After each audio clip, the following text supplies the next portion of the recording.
zone. 3rd and 6 coming up here on the 16-yard line, left to right for the Blue Devils.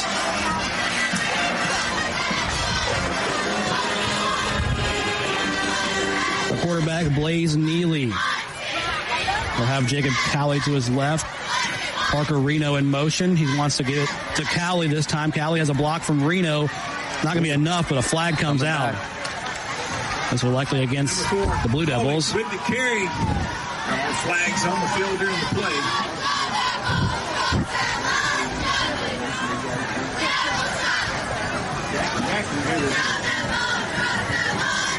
Blue Devils penalized for holding during the play. Holding called against the offense will send the Devils back.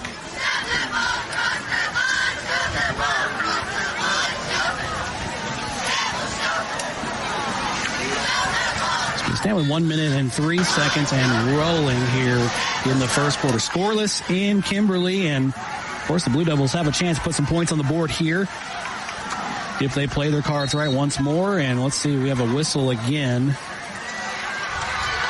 The question right now, if you're Mortimer Jordan, is if you can just stop yourself from going backwards with penalties and flags. This looks to be some sort of official timeout. Tommy, do you have any word on that one? No, I'm trying to make my way down here now to see Coach Walker wanted to talk to the officials. There's something going on that he's unhappy with over here, so I'm trying to make my way down there and see exactly what this conversation is about. Thank you, Tommy. We saw Coach Walker come out, some kind of an official stoppage. He wasn't happy with something. And, okay, we've got a decision or something, or at least a compromise. I think he's complaining that on the offensive line it looks like they're moving, and it's the procedure not being called, or the center's moving the ball just a little bit. So I think that's the conversation Coach Walker wanted to have with the officials. All right, sounds good. Thank you, Tommy. As Coach Walker is one of the sport and wants the best for this game to be played cleanly and correctly. 30 seconds left in the quarter. Beautiful pump fake, not that it mattered. Pump fake underhand throw from Neely. Caught at around the 18, or actually the 28. No, that'd be about 24 now. Neely's pass, number 4. Cowley is complete. That's Jacob Cowley on the reception. Dylan, I want to talk about a little bit of hustle real quick. When your nose guard, Jack Cabry, I'm sorry, Jack's not a nose guard. Max Styles a nose guard, but Jack Cabry was the defensive tackle. He made that tackle out in the flat out there that time for the Bearcats. Talk about hustle, like you said, Tommy. That is something to look at here from Cullman as they're playing hard-nosed football, as you mentioned. Time out for us as we end the first quarter. Scoreless here in Kimberly. We'll take a quick break. Back in a moment on the Cullman County Sports Network. Good luck.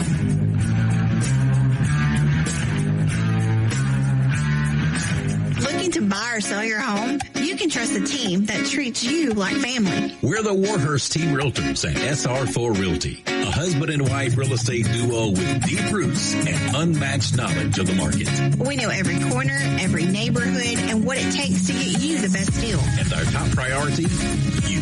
From your first showing to final closing, we're by your side every step of the way.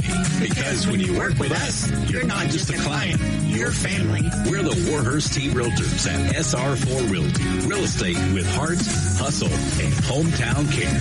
You can find us on Facebook or Instagram at the Warhurst Team Realtors.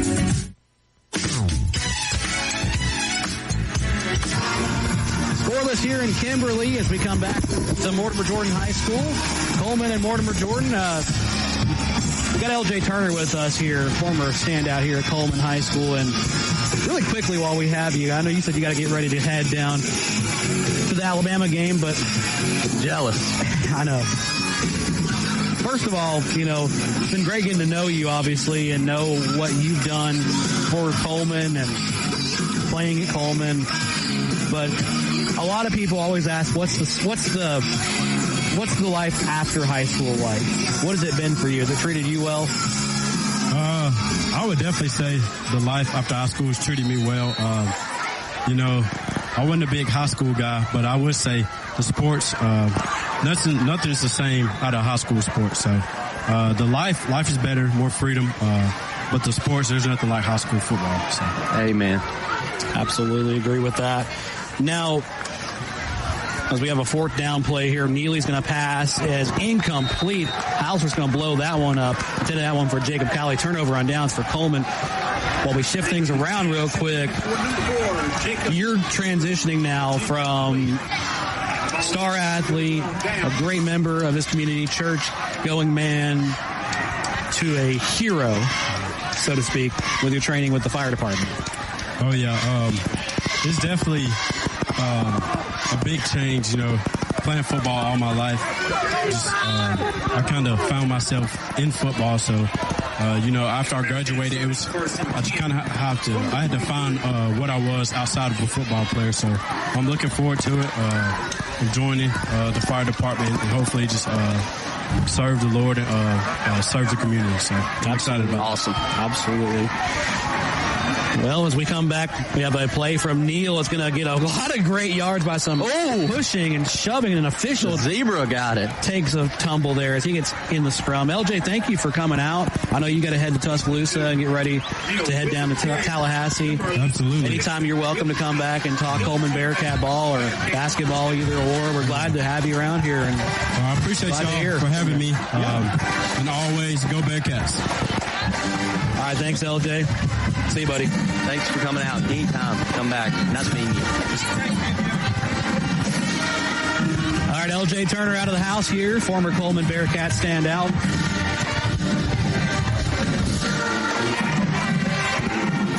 We'll have some updates on the Odin Douglas big glass scoreboard, but what just happened? We love that big glass board. What just happened here in the Cullman game was Weston Neal pushed, shoved, spun around, backpedaled his way into a first down, brought to you by Josh Phillips at Maven Mortgage. Here's Culver with a pass. A flag coming down. Pass is complete. This time he's going to connect good with Brooks Lofton, but we have a flag here. This will likely go against Cullman.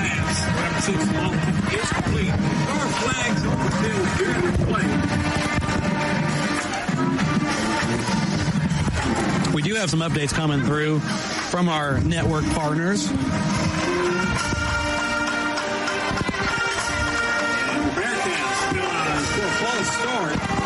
But this moment looks like Cullman leads the Warriors of West Point 14-0. Or excuse me, Good Hope leads the Warriors of West Point 14-0. That one in quarter number 2. So Good Hope has the lead over West Point at the moment. That one being played, of course, at James W. Shable Stadium in Good Hope.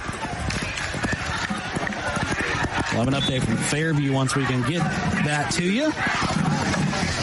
Nonetheless, we are scoreless here in the second quarter.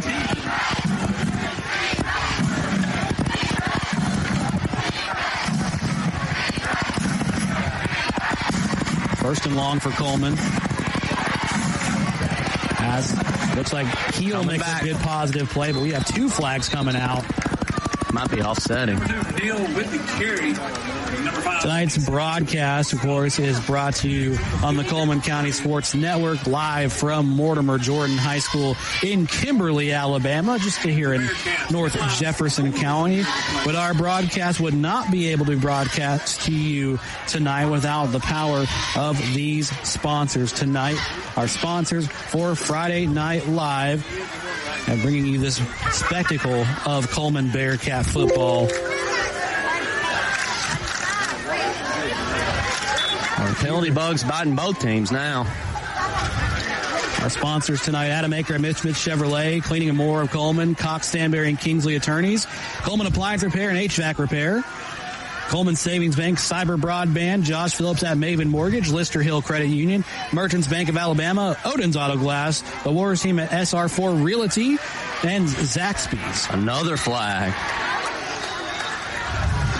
And we have once more another penalty marker on the field. Number 8, Harris on the stop. There are flags on the field during the play. Cullman will take this first down longer and further back. And the Bearcats penalized for ineligible receiver downfield. An ineligible player downfield for Cullman. You don't hear that called often in the high school realm. That's a college or NFL. But the RPO, the run-pass option, is bleeding down to the high school level where you're more apt to see that when the linemen have Well, the quarterback and the lineman really have to be in sync. The lineman doesn't get downfield to run block if the quarterback decides to pass it. Deep in their own territory, Cullman will go with a handoff from Culver. Up the middle is Weston Keel. Keel will take it to about the 25 before being tackled. Number 2, Neal with the carry. The host of Blue Devils on the stop. We're waiting for our scoreboard update. We can tell you Good Hope leads West Point 14-0 at the moment, and the other games around the region. No score here in this game between Cullman and Mortimer Jordan. We have 9 minutes and 51 seconds remaining in the half.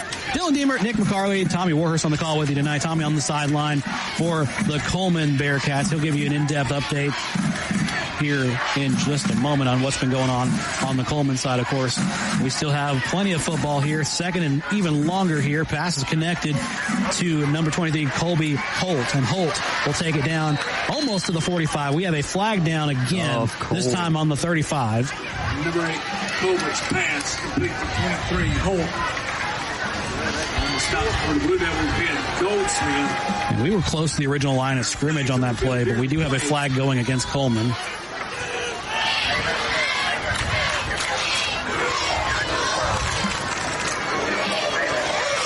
I believe we've only gone one play in this drive without a penalty marker. So yeah, just forwards and backwards and forwards and backwards. And the bad thing, Dylan, for Cat fans is those penalties have come on big pass plays that have backed us up after we had the 8. That's been the story of this one.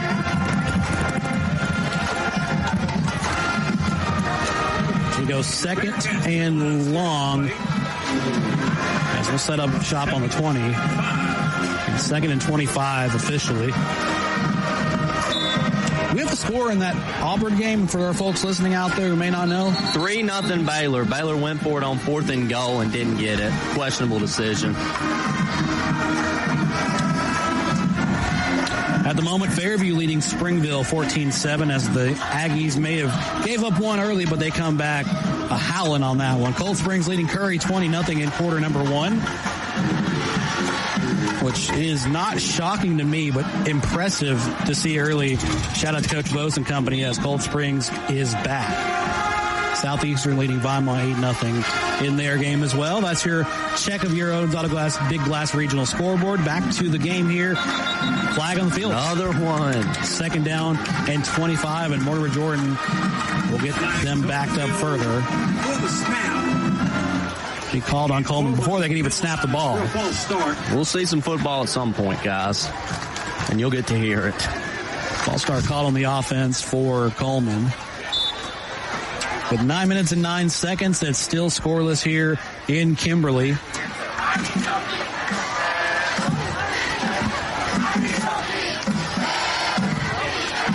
now we'll take it from the 15-yard line.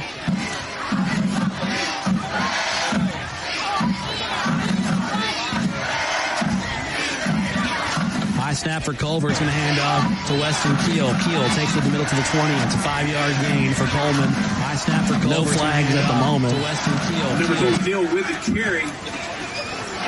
Actually, they're going to give him another extra 2 yards on the carry. This will be third. Still long to go. Picks up a few yards. We're looking at 3rd and 26. Officially a 3rd and 26.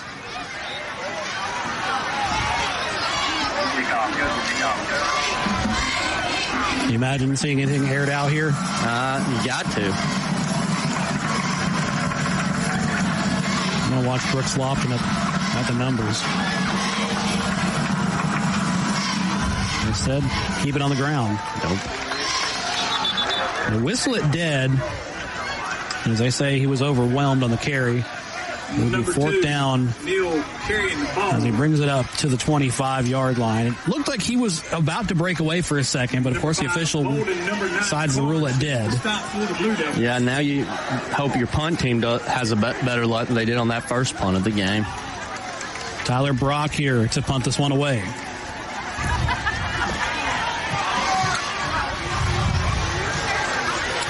Awaiting to receive for Mortimer Jordan is number 6, Tanner Rice.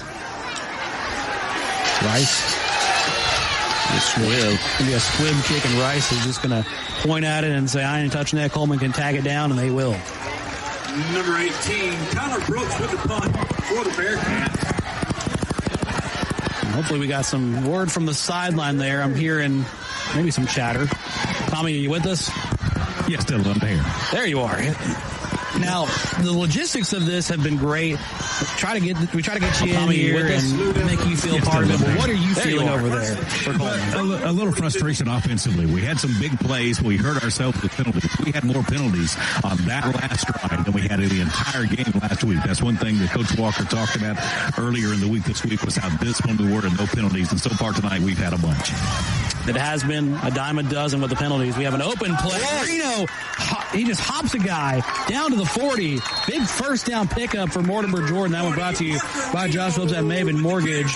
But Parker Reno tried to do his best Antonio Brown impersonation by hurling that guy. Antonio Brown on the field. Return our first downs in tonight's game. That's a big Mortimer Jordan pickup. Blue Devils have had those key plays in this game that have chipped away. Of course, haven't led to any points yet. They go Reno again. Reno pushing forward down to the 32.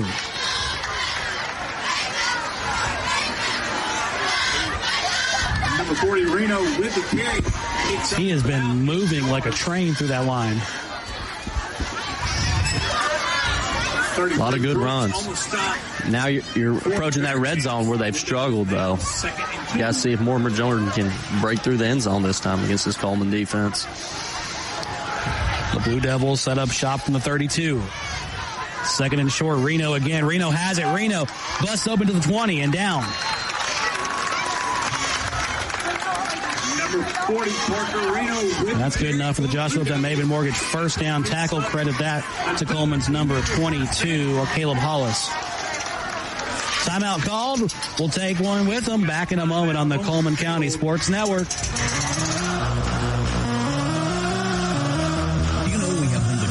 Places right here in Cullman. It's Cleaning and More Cullman on County Road 437. Cleaning and More Cullman has reliable and professional residential and commercial cleaning services tailored to your needs. And I know because we use Cleaning and More Cullman at the Warhurst Team Realtors for our buyers and sellers. Cleaning and More Cullman is more than just cleaning supplies. They have janitorial supplies like trash can liners of all sizes, cleaning supplies, mops, brooms, paper towels, they have it all. Plus concession stand and restaurant supplies like cups, cutleries, plates, to-go containers, bags, straws, nacho trays, even popcorn bags. Cleaning and More Cullman has it all. Need climate control storage? How about 10 by 10, 10 by 15, and 10 by 20 units? And they even have the U-Haul trucks to carry your stuff. You can check them out at cleaningandmorecullman.com. You can get info at cleaningandmorecullman.com, or the way I like, you can dial them up at 256-736-9944. 256-736-9944. Cleaning and More Cullman. County Road 437. Under the big white sign with the U-Hauls. Welcome back to Mortimer Jordan High School. Scoreless here between Cullman and the Blue Devils of Mortimer Jordan. 5 minutes, 59 seconds left in the second quarter. Dylan Deemer, Nick McCarley, and Tommy Warris on the call with you on Cullman's Live 95.5. We get a good look at a Mortimer Jordan team from the 21-yard line. This is where they have struggled as they go first play, incomplete pass intended for Jacob Cowley. Let's see what they cooked up here on second down. Neely to Reno on the right side. Reno has some room. Reno pushing down to the 10. And that's good enough for the first down. That one brought to you by Josh Phillips at Maven Mortgage. And knocking at the door are the Blue Devils. This is Gary picking up a foul. Oh, excuse us. They have decided he was down 44. a yard short. This will stay third down as Cullman's able to make them stop and prevent the first down. A lot of that coming from Carson Stansel. So 3rd and 1 coming up for the Blue Devils. This could be a pivotal moment for the Blue Devils. And instead, the quarterback, Blaze Neely, takes it up the middle. Looks like he may have taken a pretty big hit for a second, but he gets back up, and he is good. Quarterback keeper pays off. That's a 1st and goal situation now. 1st and goal brought to you by Josh Phillips at Maven Mortgage. Like we said, knocking at that door. Let's see if they can punch it in. Washburn with the stop for the Bearcat. And the Blue Devils are first and goal from the 3. Everybody's in the box. From the 3. Reno. Fumble. It is fumbled, and he falls on it. So this will back him up, back to the 7. More of the same. The same struggles right here in this red zone. Another, whether it's a flag or a snap, bad snap, like, it's just struggled to finish drives. Has been the story for the Devils here as they're going to swap out some linemen. It looks like we may get a full timeout out of it. Been a lot of frustration for the Bearcat sideline. And Coach Walker is on the officials because on one of those pass plays there, one of the offensive linemen was 7 yards downfield. And Coach Walker is telling the official, he's at your feet, 7 yards downfield. Why didn't you throw your flag?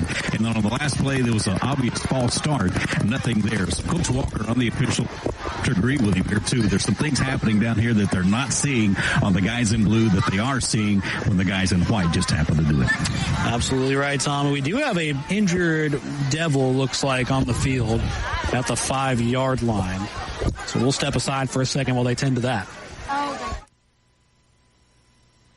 Are you looking for a reliable ride at the lowest prices in town with financing? PNC Auto has you covered.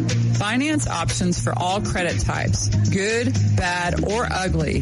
Plus, a free vehicle report is available for each listing. You can get pre-qualified today online at mypcauto.com. And they offer a free 90-day powertrain warranty or free maintenance for a year. No, we're not kidding. Chad Johnson and Paul Carpenter are ready to help you drive away happy today. Chad is available at 256-493-2491, or Paul can be reached at 256-339-9932. PNC Auto on Highway 278 just past the Methodist Church, or online at mypcauto.com.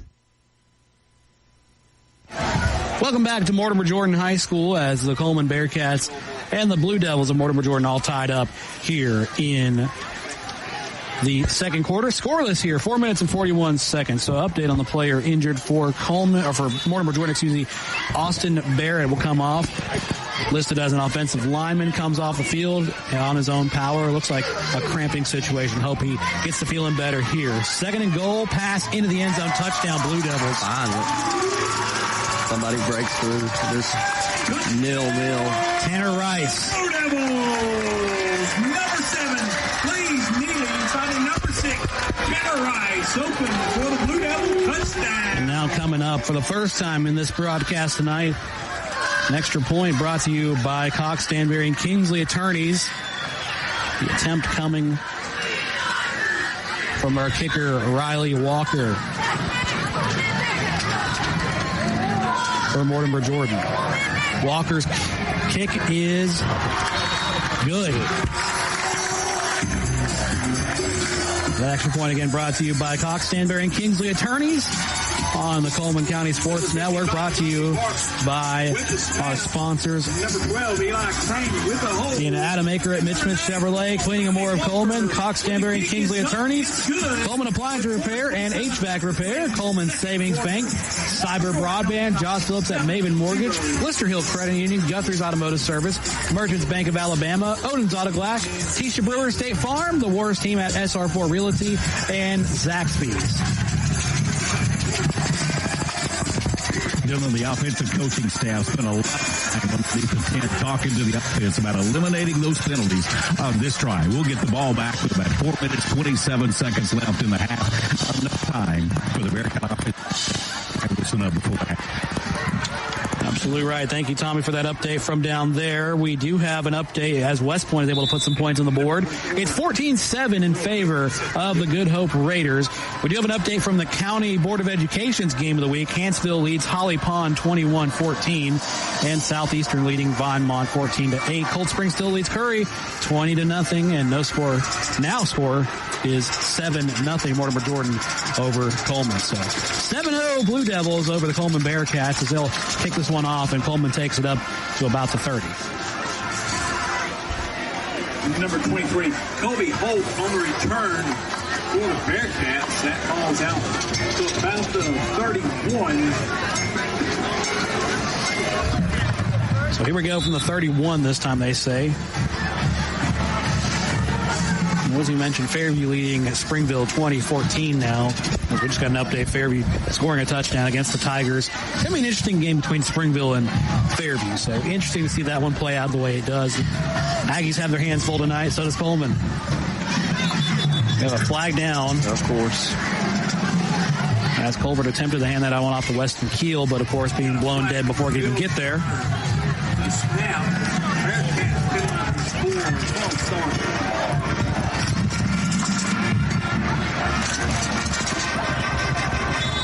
We go back now. All right, folks. We got a missing kid, Jackson Real.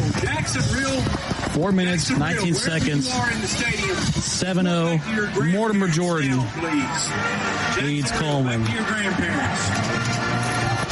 From the 26 now after the penalty.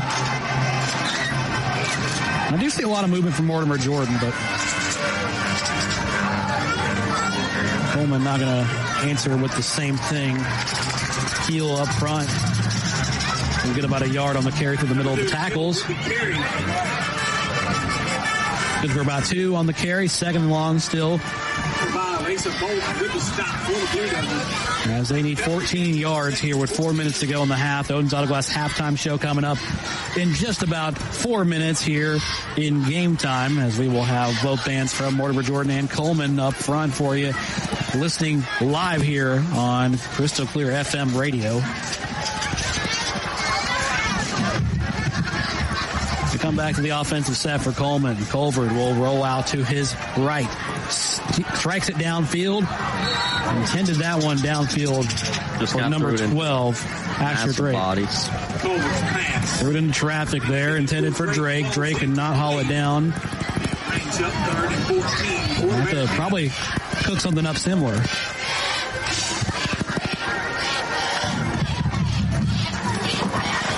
On 3rd and 14 again.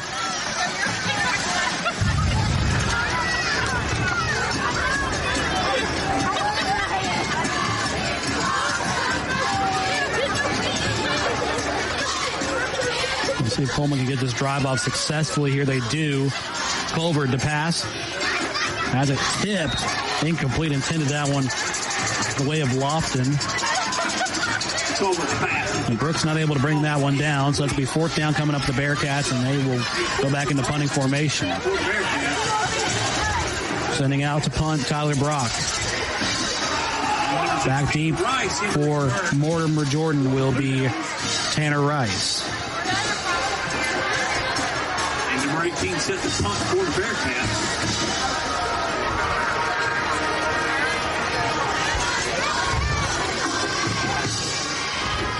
Low line drive kick and a bounce high at the 40, and hopefully will die right there at the 40-yard line. They'll spot it officially at the 39 where feet were planted. 3 minutes, 18 seconds. Mortimer Jordan leads Cullman 7-0 here on the Cullman County Sports Network. And, you know, you're hoping Cullman can reset their offense and come back out hotter than anything in the second half. Yeah, that would be a lot better. Got to clean up on mistakes, especially. Both teams are doing it at a high rate, and it might be whoever cleans it up first is the one who walks away with a victory. Still a 1-score game. It's not over until it's all said and done. It depends on what Mortimer Jordan can answer with. Reno up the middle, and Reno will spin, flip, jump, just kind of spam all the buttons on the controller, really, to get forward. That's what they call the stick game. The competitive Madden scene. They'll get it down to about 1 yard to the line to gain, so he'll be 2nd and 1 coming up. I mean, absolutely just threw in there for 9 yards. They fake it to Reno, go on the right side. Jacob Cowley end around. He's got the first down and then some, and it's going to be pushed out of bounds by a host of Bearcats A lot on the tackle there. Number 4, Jacob Cawley with the carry for the Blue Devils. They picks up about 4. That's 2 minutes and 30 seconds left in the half. Blue Devils lead. They get the first down. That one brought to you by Josh Phillips at Maven Mortgage as Cullman trails by 7 and Mortimer Jordan is just chipping away. As they will possess the ball for as long as they really can hold on to it here. They've got 2 minutes until the expiration of this quarter. They give it up to Cullman by way of deferring as they receive first. Cullman deferred to receive in the second half, so Cullman will have to get the ball to begin the second half. Rice with So you know Mortimer Jordan's going to do everything they can with as they get a big run up the left side. Down to the 40. Gotta watch the clock here. 1 minute and 52 seconds. You better watch the clock if you're Mortimer Jordan. Plenty of time, but also you got to do something to keep in mind.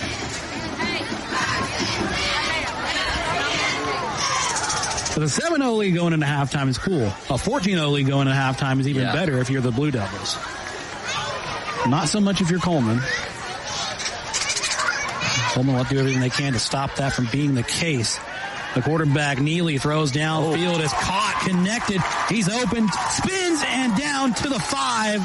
What a play. What a play there by Tanner Rice. Number 7, Blaze Neely. As Blaze Neely able to go right downfield to Rice, and he's looking like another famous receiver named Rice out there. Sidney Rice. Him too.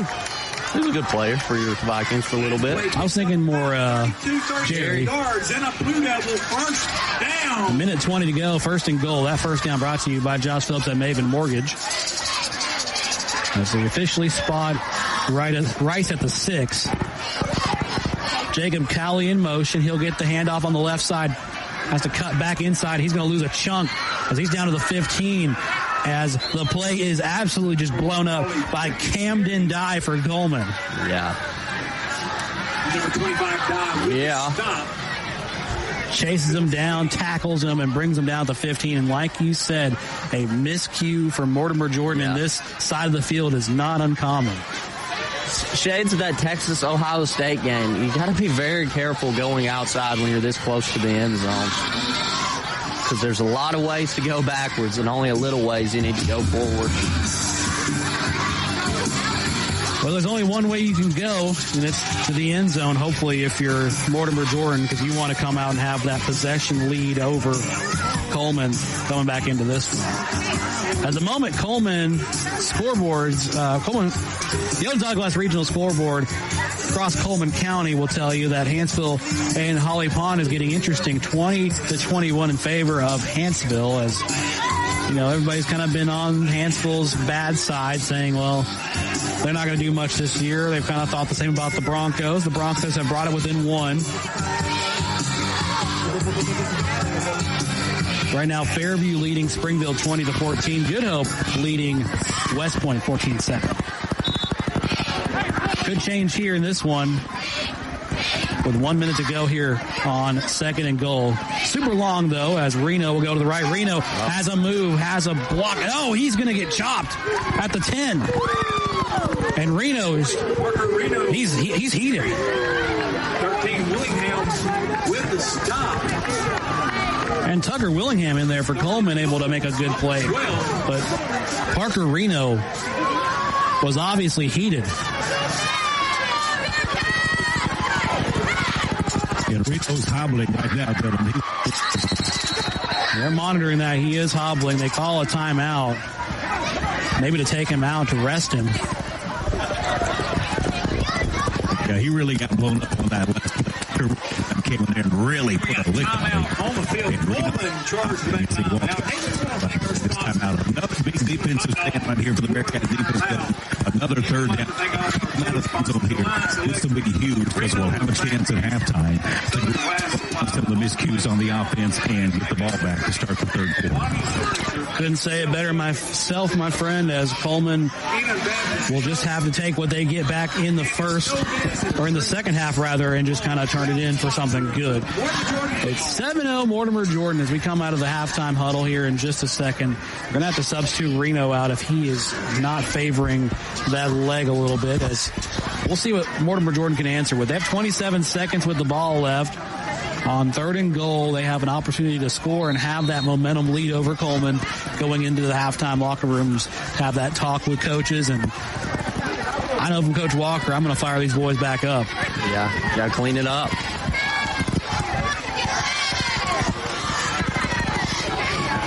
We come back to the field on 3rd and long. A 3rd and goal situation for Mortimer Jordan. 12 yards to score. 27 seconds. Blaze Neely to pass. Strikes down the middle. It's caught into the end zone. Touchdown, Blue Devils. What a throw. He had the safety looking right at him. He just zipped it in right behind. Good throw, good catch. That was a great slant play right there. Best play of the half for my book. Carson Bridges for Mortimer Jordan with a touchdown. Number 7, Blaze Neely. Finding number 17, Connor Helm. Oh, excuse me, they're saying that's Connor Helm with the touchdown. Now the extra point brought to you by Cox, Stanberry, and Kingsley Attorneys. This one could be a Walker kick and good for the PAT. 21 seconds on the board. Cullman will trail Mortimer Jordan 14-0 here in front of the home crowd for Mortimer Jordan. With the kick, it's up, it's good. And, you know, both teams' band are just watching intently, ready for their halftime performance here in just a moment. They're locked in. They've been treated to a good one. They have been. They'll kick this from the 40, right to left as you listen. Cullman comes out with the ball.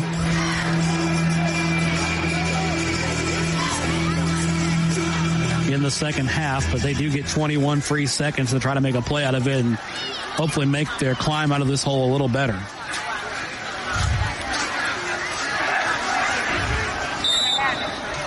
Drake back to return near the 30. Number 94, Will Rickman set the kickoff back deep.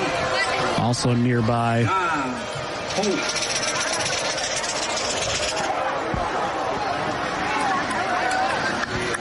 As they'll take this back from the 10, actually. And Drake is pushing forward. They're trying to get down to the 35. They'll spot him at the 34. 15 seconds. And 0, Xavier Burrow with the stop for the Blue Devils.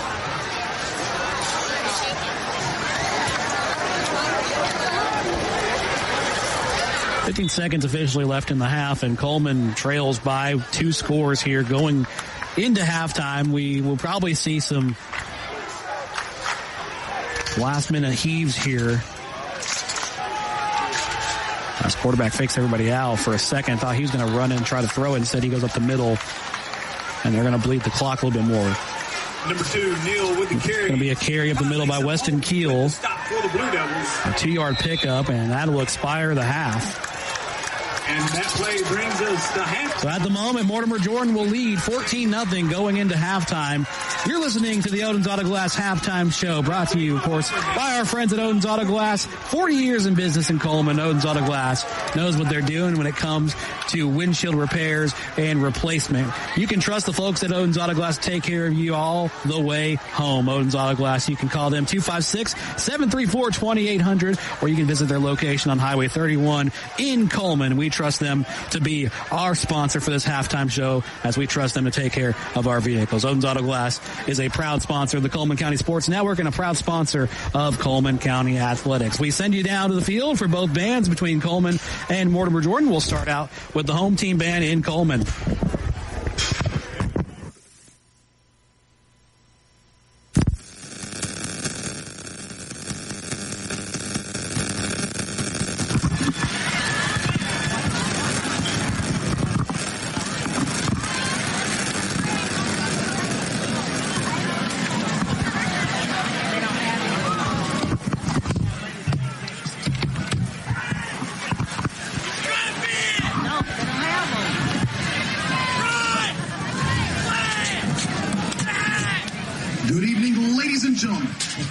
portion of their 2025 show, Metallica Seek and Destroy. Superintendent Kyle Collin and Principal Allison Tuggle proudly present the Cullman High School Bearcat Marching Band. The band directors are Christopher Smith and Doug Torser. The color guard captains are Lily Abbott and Jordan Smith. The band president is Dylan Tisdale, and the vice president is Dayton Ristine.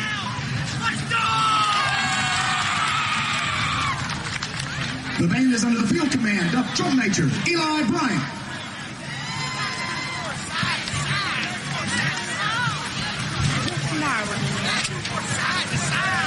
Ladies and gentlemen, the Cullman High School Bearcat Marching Band.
Ladies and gentlemen, the Cullman High School Bearcat Marching Band.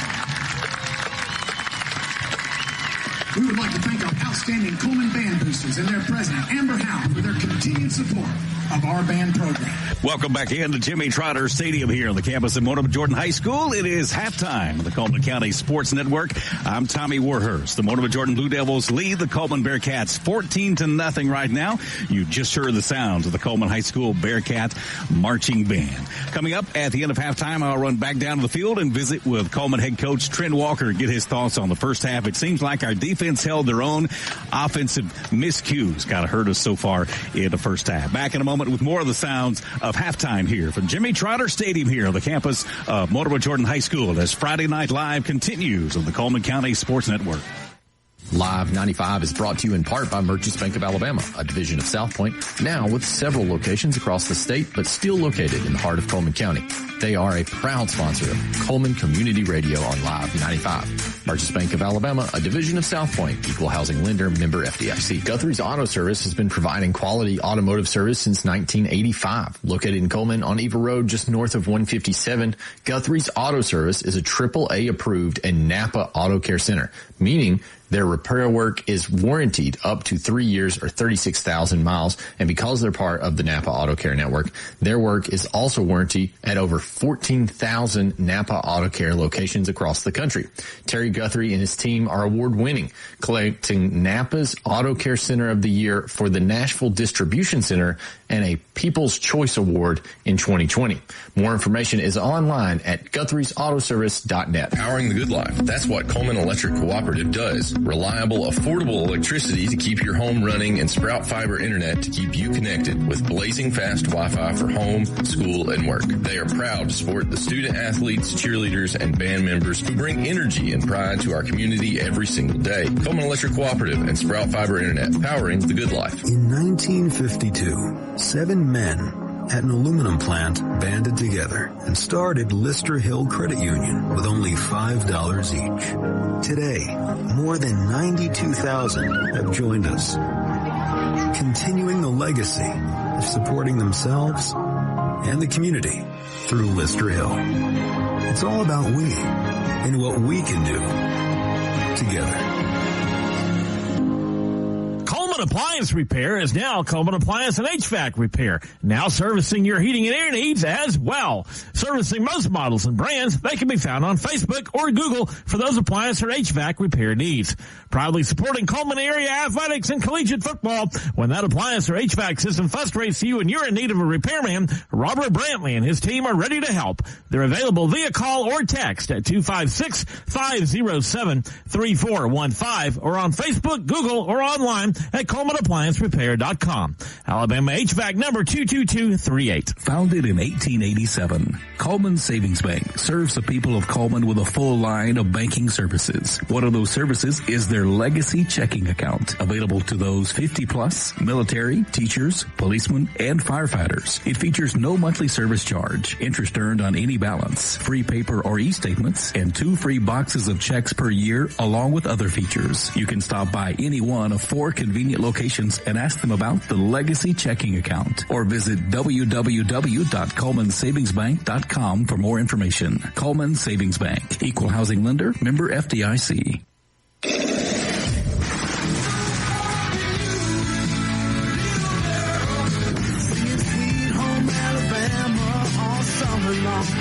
Cullman's Live 95. Live 95.5.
Going the extra mile is the calling card of greatness.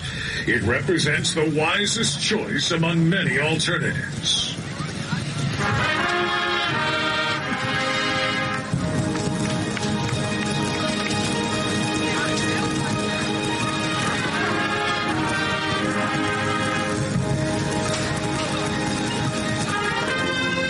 Every hero must be able to go the distance.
Pressure is nothing more than the shadow of great opportunity. Every hero hears the whisper of doubt, but must choose to rise up and seize their shot.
changed thousands of diapers, cut off hundreds of crusts, played hours of peekaboo and duck goose because you'd do anything for your kids. That's why it's so important to protect them with life insurance from State Farm. State Farm agent Tisha Brewer will make it easy and affordable to help protect your family, no matter what the future holds. Because for the people you'd do anything for, life insurance could mean everything. I'm Tisha at Tisha Brewer State Farm. We're located behind Cook's Pest Control at 909 Fisher Street. You can reach us at 256-734-4645. When you want the real deal, like a good neighbor, State Farm is there.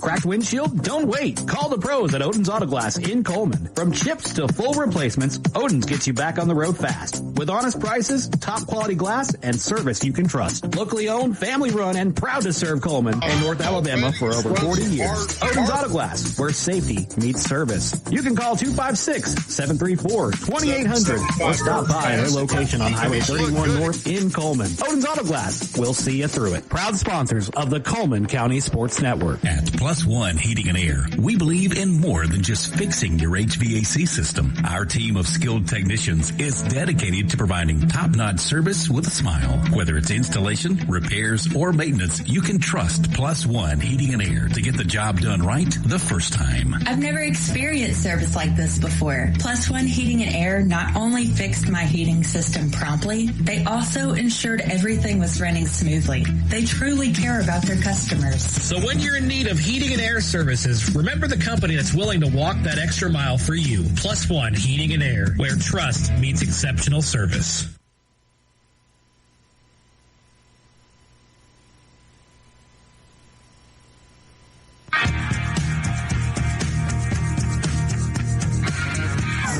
Welcome back to Mortimer Jordan as your Cullman Bearcats trail 14-0 to the Blue Devils of Mortimer Jordan. Dylan Deemer, Nick McCarley, and Tommy Worse on the call. We have, luckily, the voice of Cullman with us tonight as he's going to get a word with Coach Walker as he comes out of the halftime. Come out from halftime as both teams looking to put on a good show to end this one. Luck has not been on Cullman's side tonight in this contest. A lot of penalties going both teams' ways, but more heading towards the Bearcats' way. So hopefully they can tune things up here going into the second half. They will receive from the Blue Devils to begin the second half as we'll get started here in just a moment.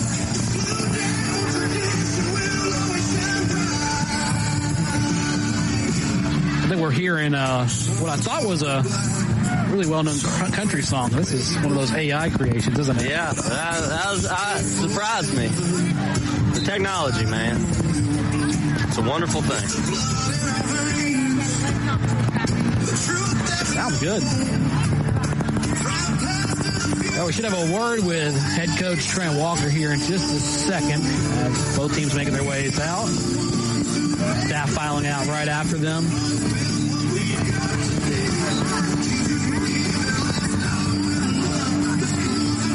Both teams warming up.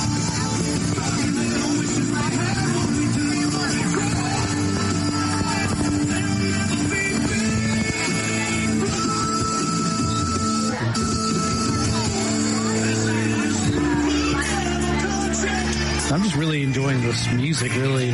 This is Live 95 country. Let's ride. It's impressive what the AI can create for you these days.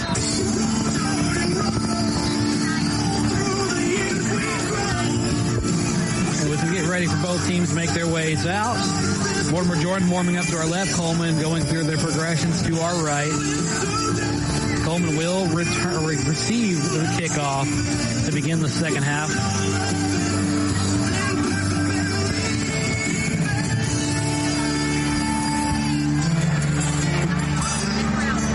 So we have some scores from around the region to check right now with our other games being played tonight. Plenty of games really to talk about. One of the big ones being Fairview over Springville, 26-14. That one going into quarter number 2. Should be reaching halftime soon if it hasn't already. Dylan, I'm here with Cullman head coach Trent Walker. Coach, I think our defense looked like it held its own the first half. Some miscues on offense. Luckily, we get the ball to start the third quarter. everything 0-0 and we'll fight. You know, so talk about the kickoff returns or offense right here. We have a drive. You know, we've had adversity on the road. We've had our adversity penalties. We've had posted in the league 2 weeks in a row. We've found a way not to get that up to half. It's all here. We just, you know, we got to heal up, overcome this now. Thanks, Coach. Good luck in the second half. Coleman head coach Trent Walker there for you. We get back out here for the second half of football here in Mortimer, Jordan. It's really been all Blue Devils. They've adversed past the penalties. Cullman has not had a whole lot of luck, but they will look to clean things up going into half number 2, into quarter number 3 in about 1 minute and 25 seconds. Game of mistakes, game of penalties. Team that so far Mortimer Jordan has made less of them, and that's why they have the lead. It'll be interesting to see if one side can play a more clean second half and be the one to win it all.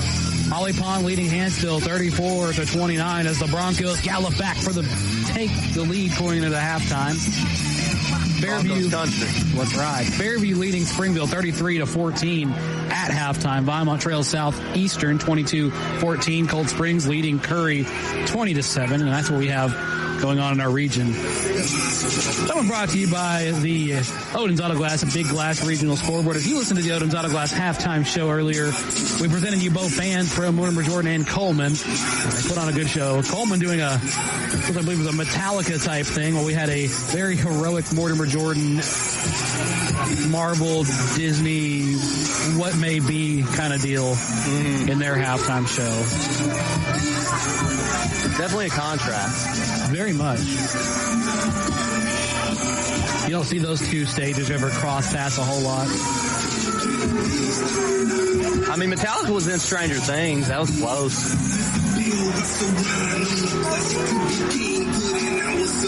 So Cullman will work this field from left to right as you listen to begin the second. Again, your score at halftime, 14-0 Mortimer Jordan. Cullman receives the ball, so they have momentum going into the second half here if they can capitalize on this. Will Rickman gets the kickoff for the Blue Devils, starts the second half. The Blue Devils will have Colton Reno. And 18, Brock. That's William Rickman. William Rickman to punt this one away. Bearcats have Brock and Holt back deep. Deep ball. This is going to go more of Holt's way at the 10. Holt will cut inside, midfield, cuts back to the left side, to the 40. He may not. He's going to go to the 40, to the 30, 20, 10, 5, touchdown, Bearcats. What'd Coach Walker say? What'd he say? From the kickoff. From the kickoff. And Cullman strikes back, 14-6. That interview was a little prophetic. He spoke it into existence. You can see it with your eyes and believe it with your heart, you can achieve it. Yeah, guys, I was on the sideline doing a little bit of maybe before your time, a little Caddyshack humor. 14-6 here as we go back. This extra point brought to you by Cox, Stanberry, and Kingsley Attorneys. This time, Coleman's at J.D. Ellerby to kick this extra point. One coming back to the field late, though. That's going to be your holder. The holder is Landon Pitts. Kick is up. Your extra point is good. We love our kickers. 14-7, Cullman with a one-score disadvantage their way, but they are striking and back in this one as they go right to the throat of Mortimer Jordan. They still have a one-score trail here. That's 14-7. They still are trailing in this one, but that momentum is in their hands. They can feel it. They can manifest it. They can take it all the way and tie this one up if they want to. It's all about their defense, really holding this Mortimer Jordan offense off. Haven't had a whole lot of luck on the last two big drives from Mortimer Jordan, but Cullman has a chance here really playing into this. Yeah, this game just got really exciting. We're in for a good second half. Stay with us. You're in for a treat. And to kick this one off will be J.D. Ellerby again for Cullman, lined up at the 40.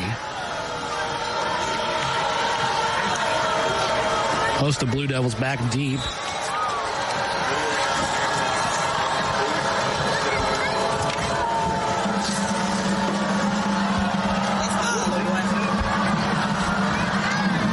Here comes the kick. Ellerby's kick will go out of bounds, as the closest man to it would be Tanner Rice, and well, it's better than being in his hands. That's one way to prevent a return for a touchdown. Put it on the track. Usually you want it behind the end zone on the track, but the penalty marker will fall at the 15. So the spot will be at the 25. This will be at the 35.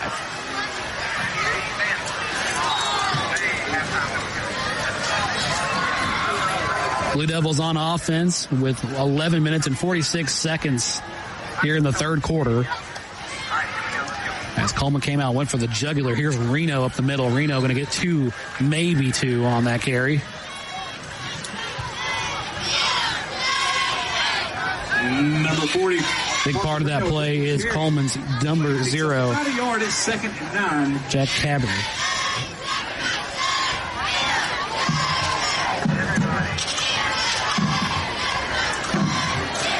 Mortimer Jordan slow to set things here. They're going to swap Reno for Helm. This could be some trickery.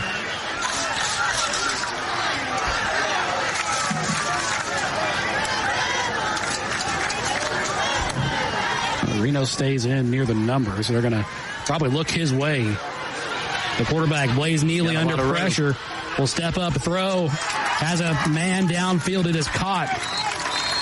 That's going to be number 10, Kason Bridges. Blaze Neely finding number 10, Kason Bridges open. And Bridges will have enough yards for the first down. That one brought to you by Josh Phillips at Maven Mortgage, as we go right back to it from the 48-yard line. Right to let you listen here. For Cullman, Blue Devils now 1st and 10 from the 48.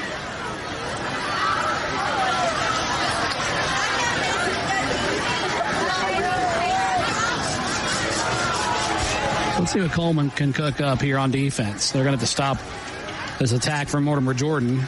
Oh, quarterback bobbles it and will have to take a sack. I give a lot of that credit on that one to number 44 for Cullman's. That's going to be Carson Stansel. Another white jersey on top of that as well. Yeah, just bobbling like we were talking about, the half mistakes. Another one right there. This will pin the Blue Devils back further. That sets up 2nd and 15 from the 43. Here's Blaze Neely. Neely scans the field, takes up on himself, calls his own number, will go out of bounds just at the 46. Number 7, Blaze Neely. As Neely runs to the near sideline and keeps that play alive. Brooks with the stop for Cullman. 3rd and long coming up. They had a lot of success on these 3rd downs in the first half. See if Cullman has an answer in the second. Something like a pick would be huge here for the Bearcats. It's 3rd and 12. Here's Neely. Neely pumps once, then throws downfield. It is caught, but he is going to be laid out and demolished by number 3, Copper McSwain, excuse me. Reno with the catch. Number 3. Reno was laid into on that one. They finally found an answer for that screen that they were killing them with in the first. They had a guy man up on the running back and just lower the boom. And that will force Mortimer Jordan to come out here and punt this one away. Number 24, Will Rickman set the punt for the Blue Devils. And Rickman out here at 30. We'll punt this one away for the Blue Devils. 2 Bearcats back deep. Yeah, we've got whistles on this. There's flags on the field prior to the snap. This will go against Mortimer Jordan. Blue Devils. Remaining back deep for Cullman will be Drake and Holt. As we'll change the spot to the 21. Rickman, end over end to Holt. Holt calls fair catch. And he'll be caught at the 35. Dylan, look for big things from the Bearcat offense in this possession. When the defense came off the field, this entire sideline was electric. The sidelines, the fans were all on their feet. These guys are now pumped. They've got some new juice coming out here in the second half. Let's see what the offense can do here. And you will have the best seat in the house for that, Tommy. I'm hoping that Cullman comes out with something big on this drive. We start big from the 36, left to right as you listen for the Cullman Bearcats. Here's Colvard. Fakes the handoff. Passes forward up ahead. It's good. He's got some room and tries to fight for the pylon. This game's interesting, Dylan. All of a sudden, we thought the Bearcats might be dead in the water, and they have woken up big. Coach Walker has got them playing good to start this half early. The tight end, Holly, with the reception, takes it about 8 yards on the carry, sets up a 2nd and 2 from the 44. You're worried that the Bearcats may have ran out of juice there, and they just got a fresh refill of it.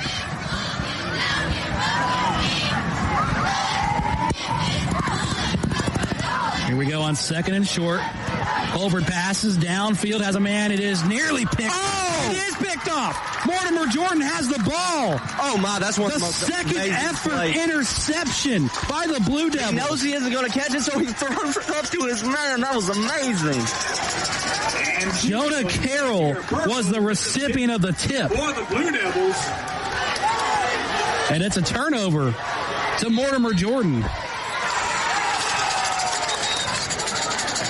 As, like you mentioned, it was like a basketball tip play.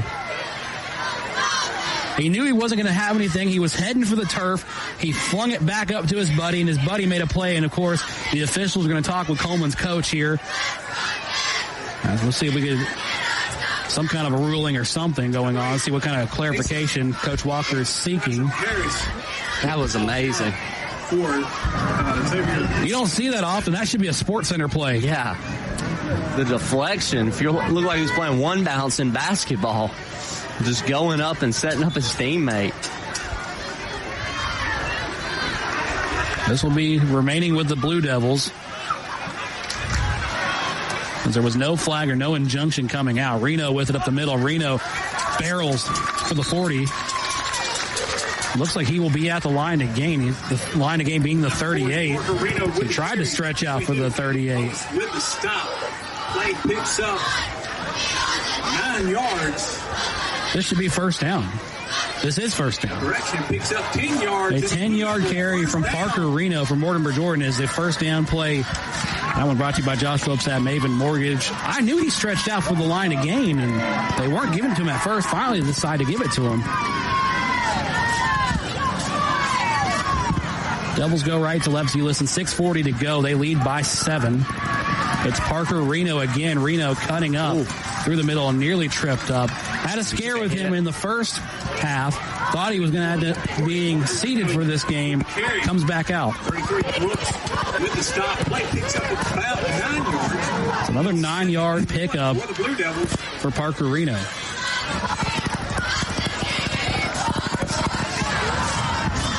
The conversation from Coach Walker to the official was about a late hit near the sideline.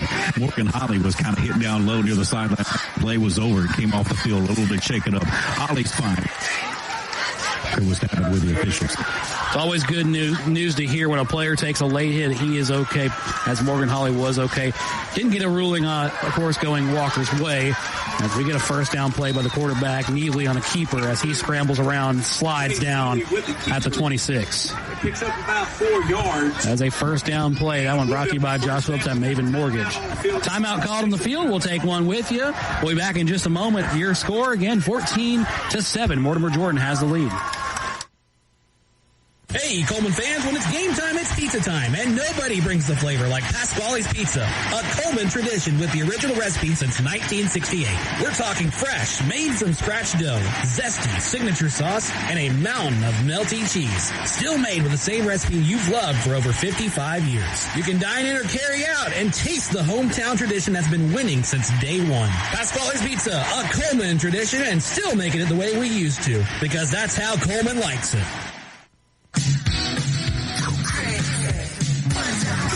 The next broadcast is brought to you by Odin's Auto Glass, 40 years of service in Cullman County. Glad to be sponsors of the Cullman County Sports Network and of Cullman County Athletics. Odin's Auto Glass, you can visit them at their location on Highway.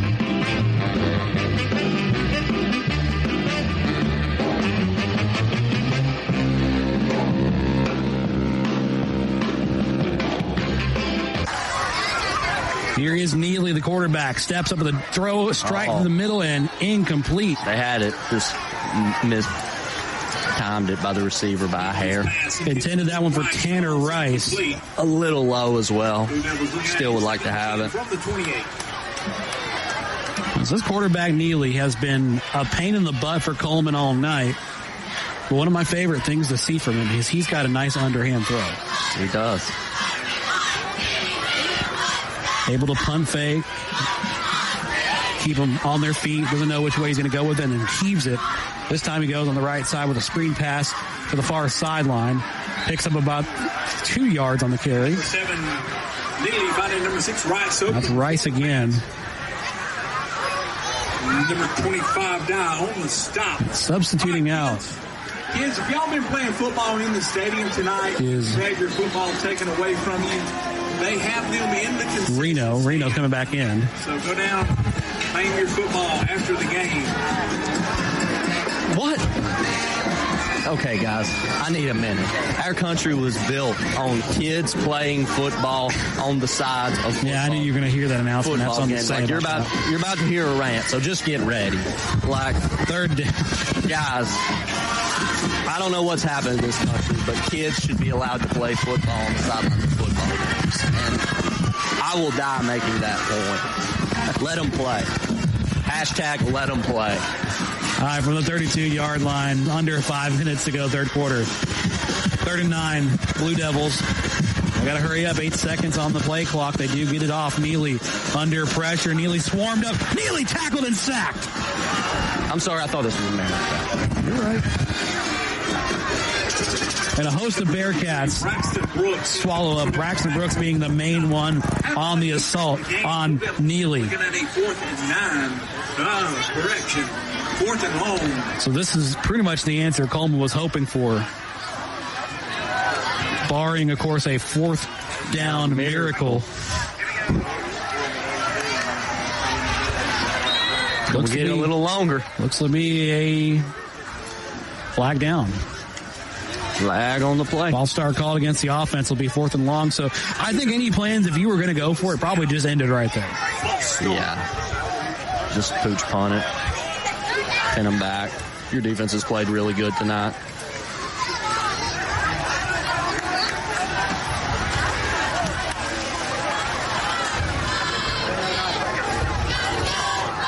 Now from the 41, we'll have Mortimer Jordan punt this one deep. We'll send one man to the 10.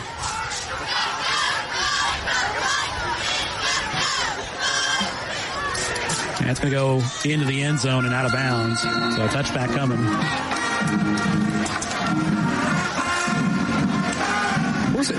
At the end of that one, for our listeners at home that don't see what's going on, it did kind of curl back at the back of the line of the back of the end zone. So you were thinking if they probably played that one maybe 10 yards back, that would have been a perfect 1-yard placement. Yeah, it would have been. It would have been. He knows how to put the backspin on it. You just need to locate it or spot it better where you land it. And that's hard to do because there's so many spots you could be punting from. Take it from the 20. Holford will hand off up the middle. I believe it's going to be Keel again.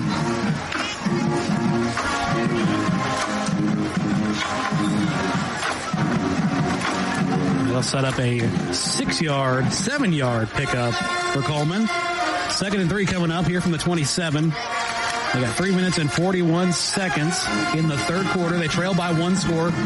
Your score here, 14-7, Mortimer Jordan. Cullman's offensive assault, of course, thwarted on the last drive by an interception that shouldn't have been, but was, as Keel will get sniped in the back. Big third down coming up now. He'll lose a yard on the carry as he gets sniped in the backfield. Neal with the carry. That sets up a big third down play here. 3rd and 4 coming up. Corner looking at a 3rd and 4. 3 minutes.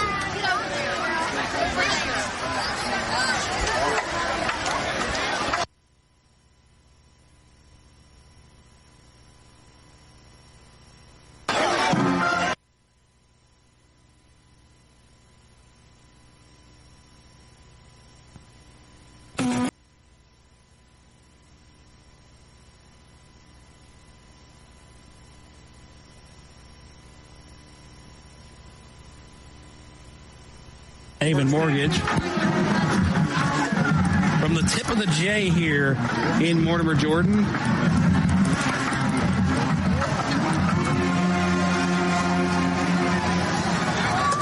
The tip of the J of the midfield logo, we should say. As we're under a minute here in the third quarter. Over the pass. Downfield, it is caught. Lofton has it, has room, and goes out of bounds at the 20.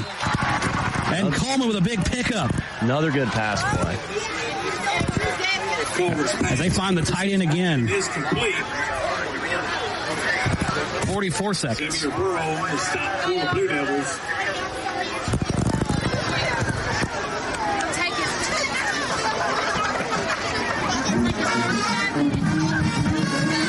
come back to the field 1st and 10 at the 18-yard line. Cullman in the red zone. For the first time in this game. Here's Cole Cover. Got quickly past the Lofton. Lofton in the backfield. Lofton pushing forward, trying to push through. Gets a nice push forward. Gets about 3 yards out of that play.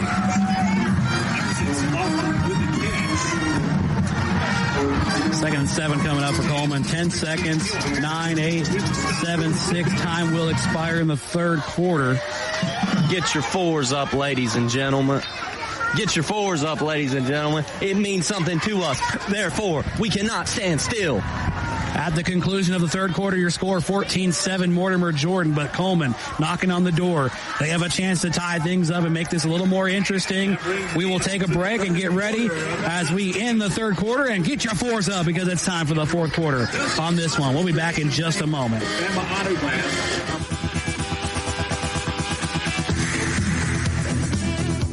In today's world, broadband internet is an absolute necessity. Unfortunately, the large cable and phone companies only provide broadband internet where it's profitable for them. For the rest of us, there's Cyber Broadband. Providing internet service since 2004, Cyber utilizes a small radio antenna to deliver broadband where cable and DSL don't go. You can join the 21st century today with Cyber Broadband, supporting streaming, VPN access, and everything else you've been wanting to do with that slow internet connection. It's Cyber Broadband for the win. They can be found online at cyberbroadband.net or look them up on Facebook.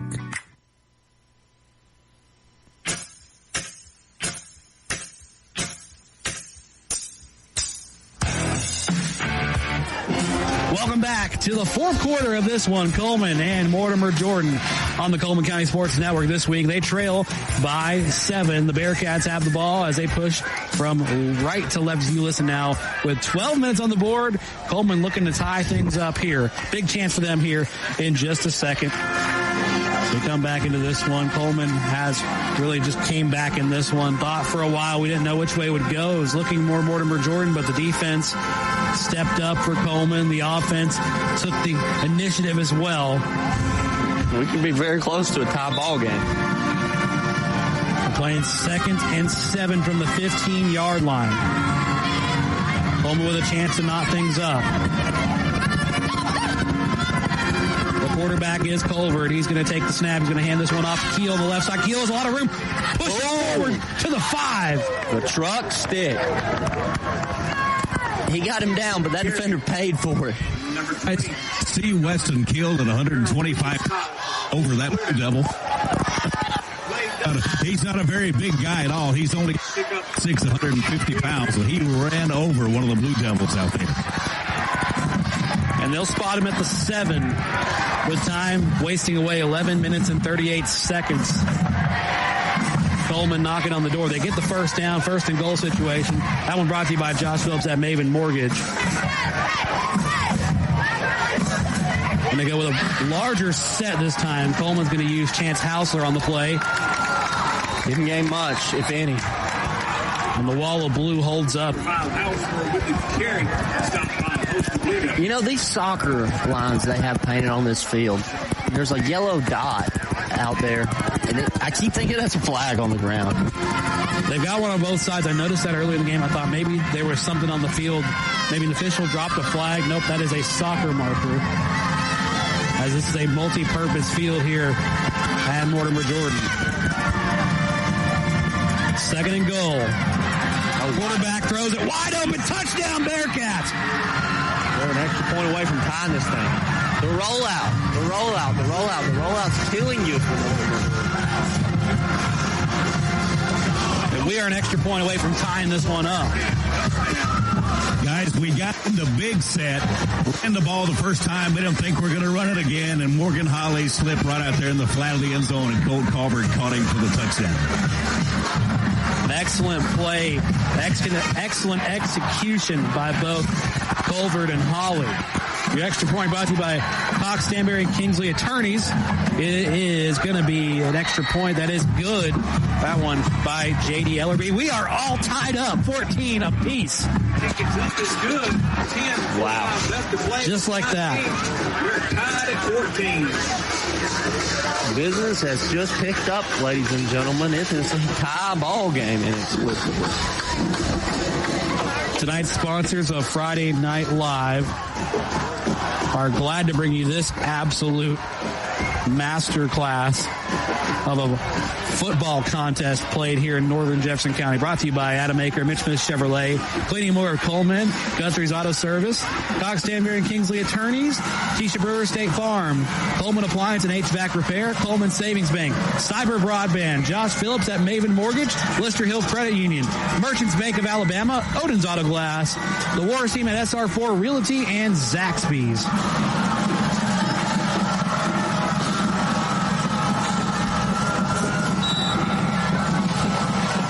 From the 40-yard line this time, Cullman to kick this one away. Ellerby swings his leg, and it goes down to the 5. Fielded by Mortimer Jordan's Rice. Rice cuts inside of the 20, and Rice down to the 22. They'll be tackled by a host of Bearcats. If you're Mortimer Jordan, you really got to regroup right now. You walked into the halftime leading, dominating. Cullman didn't really have much for you on either side of the ball. And now it's a tie football game, and you have, and the momentum is looking on you on the other side. You got to get it back and quick. Look at that time. You've ran a lot of long drives. You don't know how many times you're going to touch that football. This could be one of those situations that it ends in a heroic Cullman finish or heroic Mortimer Jordan finish. Either way, whatever team takes the initiative going into this last 10 minutes and 38 seconds will be victorious. We hold at 14 apiece. Here's a dart dropped. Incomplete. Too much popcorn. As Bridges not able to haul that in on the pass from Neely. Sets up 2nd and 10.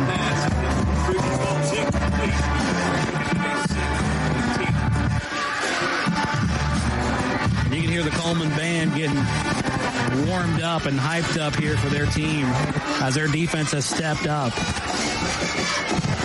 Pressure coming to the quarterback, Neely. Evades. Gets hooked for a second. What a play. And makes a play out of it. Pass is complete.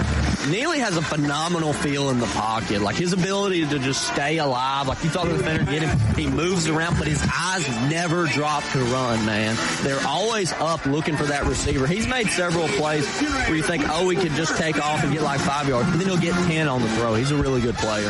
He's able to connect with Madrid for the first down. That one brought to you by Josh Phillips at Maven Mortgage, as Mortimer Jordan will put some salt in the wound.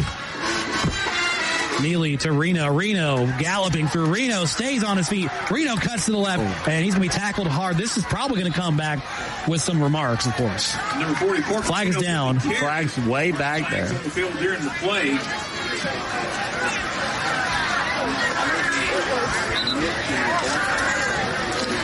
I imagine this is going against Cullman. Yeah, I think you're right. Nope. This is a penalty against Mortimer Jordan. If you can believe that. As Mortimer Jordan fans were wanting the horse collar tackle, was thinking for a second that may have been where we were going with that call. Yeah, I thought it was a horse collar. But the holding penalty will take precedent on one of the receivers because it was way downfield.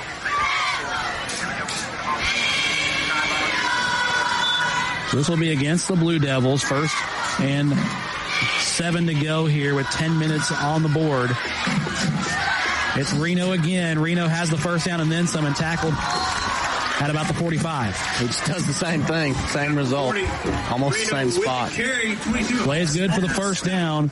That one brought to you by Josh Phillips at Maven Mortgage. Reno comes out. Christopher Brown comes in for Mortimer Jordan. No immediate changes for Cullman.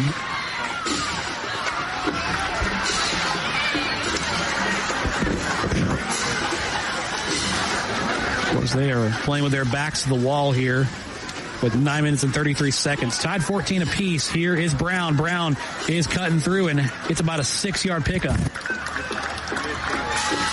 Seems like they finally settled down as the Mortimer Jordan offense in the second half. They've been playing tight since that first return, but they're finally settling down, getting back to the run game, some good intermediate passes. Might be whoever has the ball last wins this game. It'll be 2nd and 5 as they roll Brown down a yard short. Neely rolls out to his right, passes downfield. Vision caught. Bridges to the house. Touchdown, Blue Devils. What a throw. He threw that on a needle. That was a missile. I thought it was going to get intercepted. It just zipped right by the DB. The receiver keeps his toes in bounds and then walks in the end zone. That's an answer right there. They leave plenty of time for Cullman to answer back, should they do so. As Neely able to throw a dart to the way of Case and Bridges said, kind of like that Minneapolis Miracle, kind of looked and saw no one was there and said, I'm taking this home. Your extra point is good, and your extra point is brought to you by Cox, Stanberry, and Kingsley Attorneys. As we come back to a 21-14, we'll take a break. Back in a moment on the Cullman County Sports Network. When it comes to securing a home loan, you want someone who knows the ropes and can guide you every step of the way. That's where Josh Phillips of Maven Mortgage comes in. I'm Josh Phillips with Maven Mortgage Group. You can reach me at 256-338-2920. And whether it's your first time buying a home or your fifth time, we'd love the opportunity to serve you and your family in all your home financing needs. Josh Phillips and Maven Mortgage. Their name says it all. Experience you can trust, knowledge that works for you. With one phone call, you can take the next step toward your dream home with Josh Phillips of Maven Mortgage. Your home, your future. Josh Phillips at Maven Mortgage. 256-338-2920. 256-338-2920. NMLS number 338177. Welcome back to Mortimer Jordan High School as your Blue Devil, as your Bearcats trail the Blue Devils 21-14. As we got an answer quickly from Mortimer Jordan after Cullman's ability to strike at the Blue Devils. Right now, We come back to the field as we had a return by Colby Holt for Cullman. Looked like he was kind of spinning, moving, juking and jiving and trying to find his way downfield, and does get a good pickup here as we'll get 1st and 10 at the 25. You've had a lot of success in the second half here at Cullman, but you got to do more. Mortimer Jordan's woken up in the second half, and we're in for a barn burner. Cullman, you have 8 minutes and 43 seconds to answer.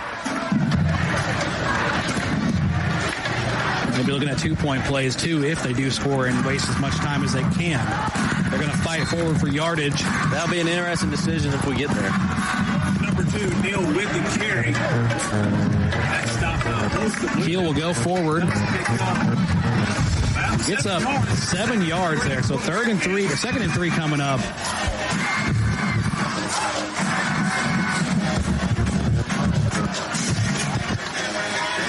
Cullman going to manufacture an answer here for the Blue Devils. Culver's going to roll to his right. Passes downfield. It is caught. Where they mark this down will be the biggest question. I think he got it. He should have it. He does have it. 1st down coming up for Cullman. That's going to be Drake on the reception. That's a 1st down. That one brought to you by Josh Phillips at Maven Mortgage. Also, special thanks to our sponsor, Cullman Electric Cooperative, tonight for providing the power in these stadiums across Cullman County. And, of course, keeping the lights on, keeping you cool and keeping you warm, whether it's summer or winter. Cullman Electric Cooperative is there for you. Weston Keel with the power. Ooh. Power run to the right side. He ate it. Took about 6 or 7 with them.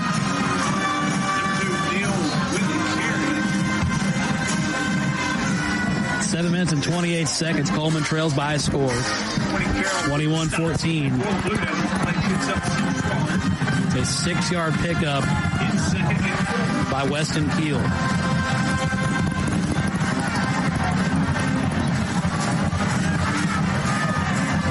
One man behind the quarterback, Weston Keel with a handoff. He has the 1st down and tripped up before that could be anything else other than that, but still a great pickup. He had a lot of momentum on that play. And you could tell when he had tripped, he was mad. He wanted to take it to the house.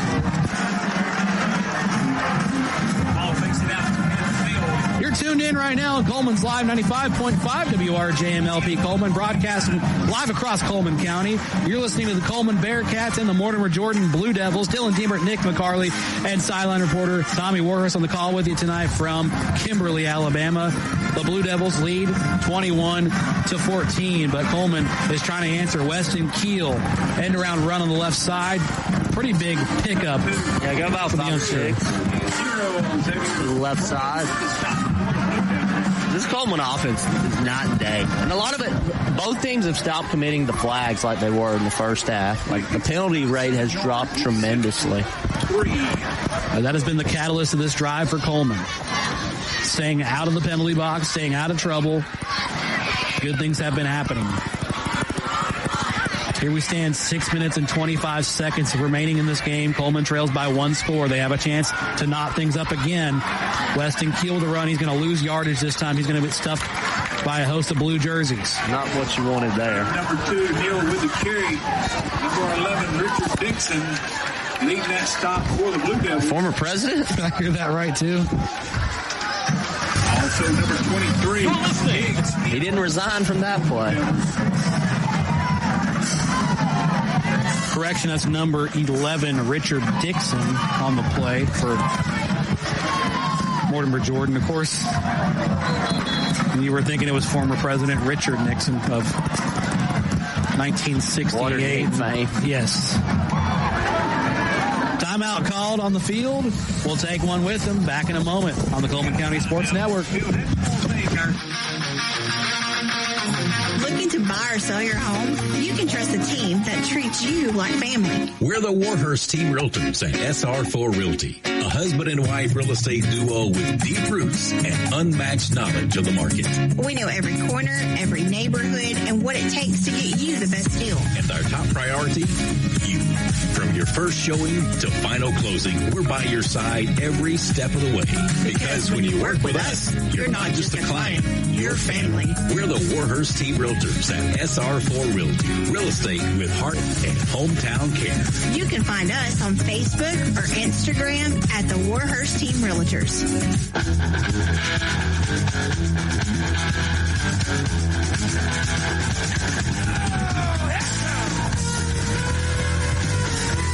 Welcome back to Mortimer Jordan as we get back for the fourth quarter of what has been an exciting matchup between Cullman and the Blue Devils. We come back to this one hoping for a miracle for Cullman. I don't think they need a miracle. I just think they need to keep doing what they're doing, get a stop, and do it one more time. Or, run the clock out and try for two at the end. Third down, pass downfield, wide open receiver. It's caught! Touchdown, Bearcats! Tied up! Well, there's your miracle, Dylan. Wide open, gets hit, throws it, bomb, runs under it, catches it, touchdown.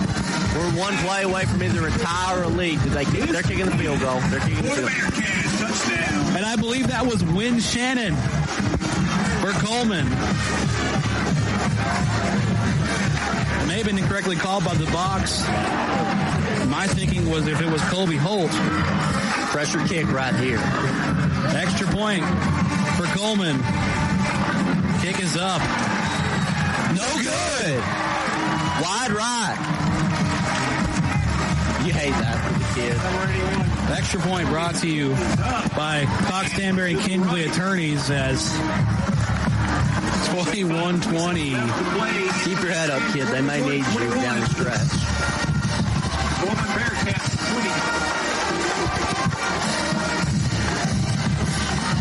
5 minutes, 27 seconds.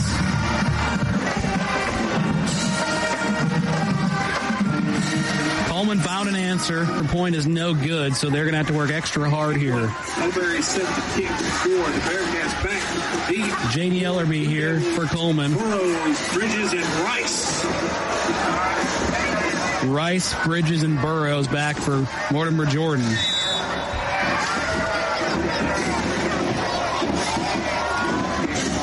Kick will go deep, and they choose to field it with Rice at the 2. And Rice evades 1, 2, now 3 tackles. Finally, the final blow comes in from Cullman's number 22, Caleb Hollis. Number 6, Tanner Rice with the return for the Blue Devils. I questioned Rice taking it out of the 2-yard line marker. I figured you let it roll out of bounds, but yeah, tries to make something out of nothing. Now, if you're Mortimer Jordan, you run that football, you try to run the clock out. Cullman, you need to stop, and soon. Every first down is 2 minutes. You got to view as 2 minutes off the clock. Officially marked at the 8 for Mortimer Jordan. High snap. Pass connected. As not wasting a second. Second on offense. You really got to avoid putting them in second and shorts because that means they can run the clock out. Very easy to reset. Neely to Rice again. The stop comes from Cullman's dive. Sets up 2nd and 1. Cullman has all their timeouts, correct? I don't believe they have called any timeouts in this half. So you got to think about when you're going to use those. They have strategized well. Trail by 1 here. Mortimer Jordan has a 1-point lead. They need some momentum on the side of defense. If they get a miscue here, they have to stop Reno, first of all. He gets the first down as he'll be down at the 31. That first down brought to you by Josh Phillips at Maven Mortgage. And Reno has really been the crutch. Yes, he has been. He's been a great player for him. He has been there for the Mortimer Jordan Blue Devils all night. So if you're Mortimer Jordan, 2 more first downs and it's game over. That's how you got to look at it. And if you're Cullman, you got to keep that in mind as well. You got to prevent 2 first downs if you want the ball back. Neely to Reno. Reno in the backfield. Lose a yard on this carry. That's a good start for the defense.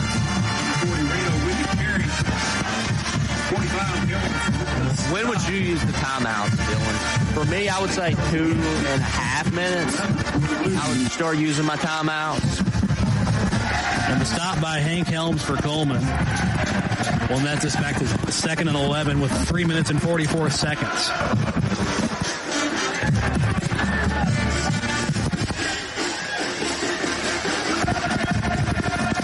Cullman trying to dial the pressure up here. The Bearcats going to do everything they can. 3 minutes and 30 seconds. Neely in the backfield. Screen pass. Reno. Reno has some room. Dirty laundry on the play. They do have a flag down on the field. Looks like it's in the secondary. Reno will get about to the 37. That's where the flag is down as well. Breaking update, Good Hope leading West Point 35-7 in the big matchup between the Warriors and the Raiders. We've had a chance to listen to some of that game tonight. Tony Thompson on the call. Doing a phenomenal job for the Good Hope Raiders Sports Network. The official coming to make a decision. The flag has been waved off. Interesting. Hadn't seen that tonight. Play stops, 3 minutes and 11 seconds to go. Cullman trails by 1, so there is no flag on this play. Massive third down right here. Correction, pick 6 now as a breaking update from the Good Hope game.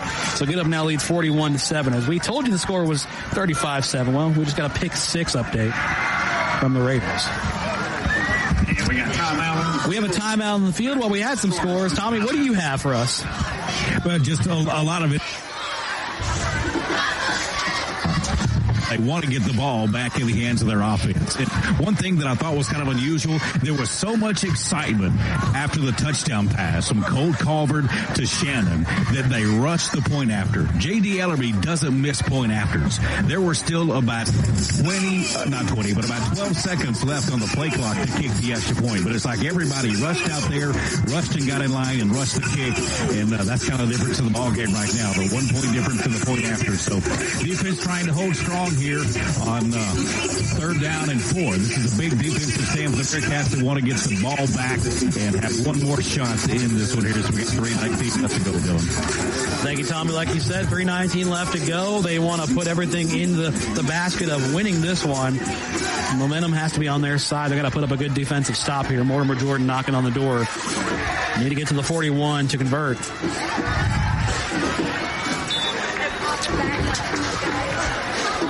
Even more breaking updates. So to our Good Hope listeners out there, I'll tell you in just a second, actually. Good things happening down there in Good Hope. And Cullman almost teetering the line there. They're blitzing, but they're teetering the line, almost a flag. They will evade that one. Oh, here comes pressure to the quarterback. Overthrown. And there's a flag coming out. I don't think that was going to be. My eyes were on the quarterback. I didn't see it. I did not see an infraction there by Caleb Hollis for Cullman. 2 flags are down now. Another flag just dropped. One of the 30. That's killer. To get that call there, you hate to see it if you're Cullman. And the Bearcats penalized for pass interference. A PI coming against Cullman. I don't agree with that call, but I didn't have a good look at it. I can't say. My eyes were on the quarterback.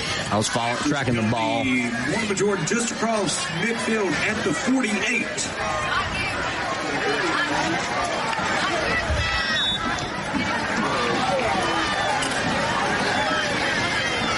Still got your timeouts, Cullman. Mortimer Jordan will get a free first down. That one brought to you by Josh Phillips at Maven Mortgage.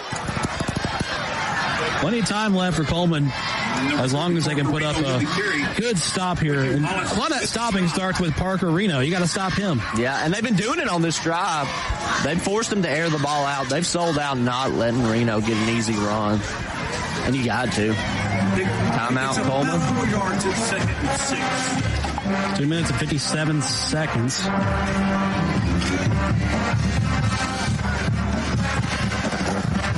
Timeout on the field. Bearcats charged with the timeout. Timeout call foul by Cullman. Let's check our Odin's Auto Glass Big Glass Regional Scoreboard while we have a second. Getting crazy updates from the Good Hope game, as Good Hope is basically putting it away on the West Point Warriors. The 4A Raiders taking it to the 5A Warriors in a county rivalry matchup. So they put 3 minutes and 8 seconds back on the board here in Cullman, in Cullman's game, I should say, back here in Kimberly. As it's 21-20 in favor of Mortimer Jordan by just a point. Fairview leading Springville 40-14. Huntsville and Holly Pond is getting really interesting. It's 50-35 over there. Well, Vinemont will fall to Southeastern. That's your score there, 28-14. Shout out to our Cold Springs Eagles, 36-7 over Curry. They look like they're in store for a good season. Outside of the region, just a score to note, somebody you may know back in the coaching world at Decatur Heritage. Your former head coach. Oh, yeah. A former Red Devil head coach, now at the helm of Decatur Heritage as they trail Addison 57-0. Chipping away at that rock, boys.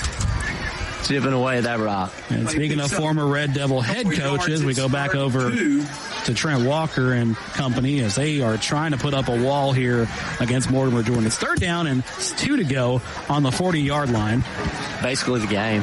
This is do or die time. 2 minutes, 56 seconds to go.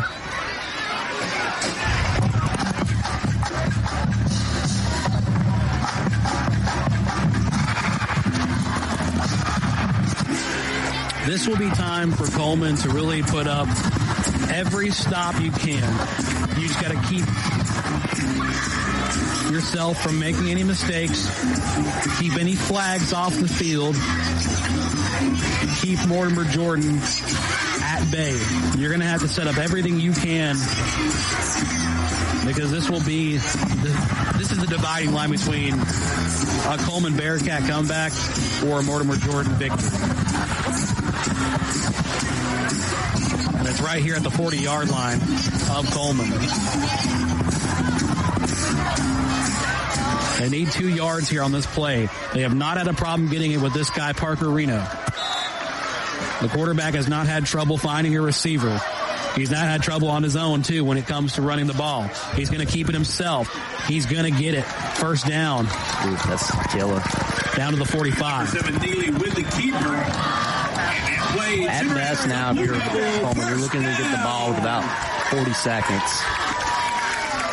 Unless you can get a huge turnover. So now from the 35-yard line of Cullman, left to right as you listen, the Blue Devils are chipping away with 2 minutes and 40 seconds left. They lead by 1. Looking to escape with the victory if they can. Of course, Cullman will have to do whatever they can to stop the bleeding. I don't see Mortimer Jordan letting up on time at all. Reno with a run. They'll stop him short of the 30, if not at the 30. Number 40, Parker Reno with the carry. 13, Willingham with the stop. They're going to stop him at the 39, what they say officially. So a 5-yard pickup from Parker Reno. A lot of the pressure from Cullman's Tucker Willingham. You gotta be aggressive here and hunt for a fumble, honestly. Everybody on the line, sell out for the run. If they pass, that's fine. Parker Reno, a run again, this time at the 30. 1 minute and 38 seconds. Number 3, McSwan with the stop. Third down coming up.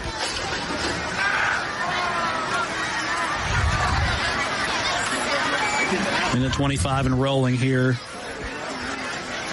Mortimer Jordan not going to take any time at all. We have 19 seconds on the play clock. They'll burn as much time off the game clock as they can. Probably take a timeout at 1 on the play clock. At the conclusion of tonight's broadcast, we'll bring you the post-game wrap show from both sites, actually all three sites tonight. We'll have an update from Good Hope, from Fairview, and from this game here in Kimberly. Timeout called on the field, 1 minute and 1 second. This is called by the Blue Devils. Post-game wrap show coming up at the conclusion of tonight's broadcast. We'll bring you an update from all three games tonight, I should say. A lot to talk about from the Good Hope game. Sure, a lot to talk about from the Springville-Fairview game. This one, it's either going to go into overtime. Not even go overtime. It's going to be a victory one way or the other. Yeah. Right now, looking like Blue Devils, but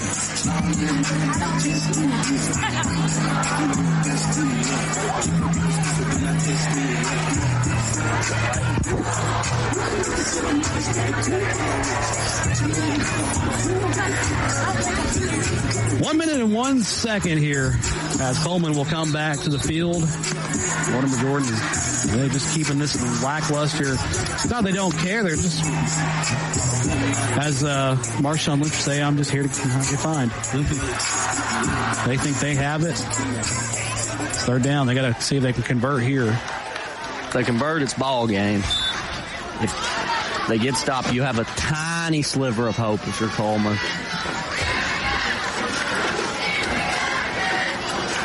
Here comes Reno. No, it's going to be a fake to the quarterback. And a flag is coming out here in the backfield. That's the flag.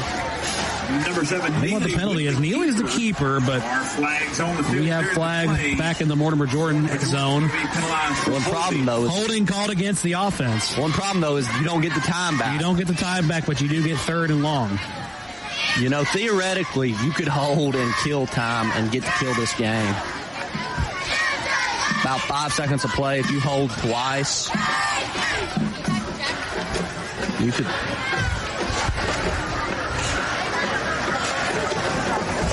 Just something to consider. I probably wouldn't do it at the high school level, but.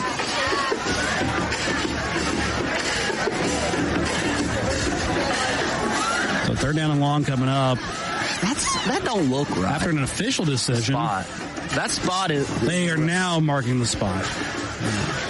So that spot still doesn't look right. There we go. Yeah, they were dragging that one out. The spot now is the 39, and that's where it should be, and they were dragging that out. Or that's the 40 now, actually. Are we playing from the 40? Yes. Maybe we are, I don't know. The official's still talking.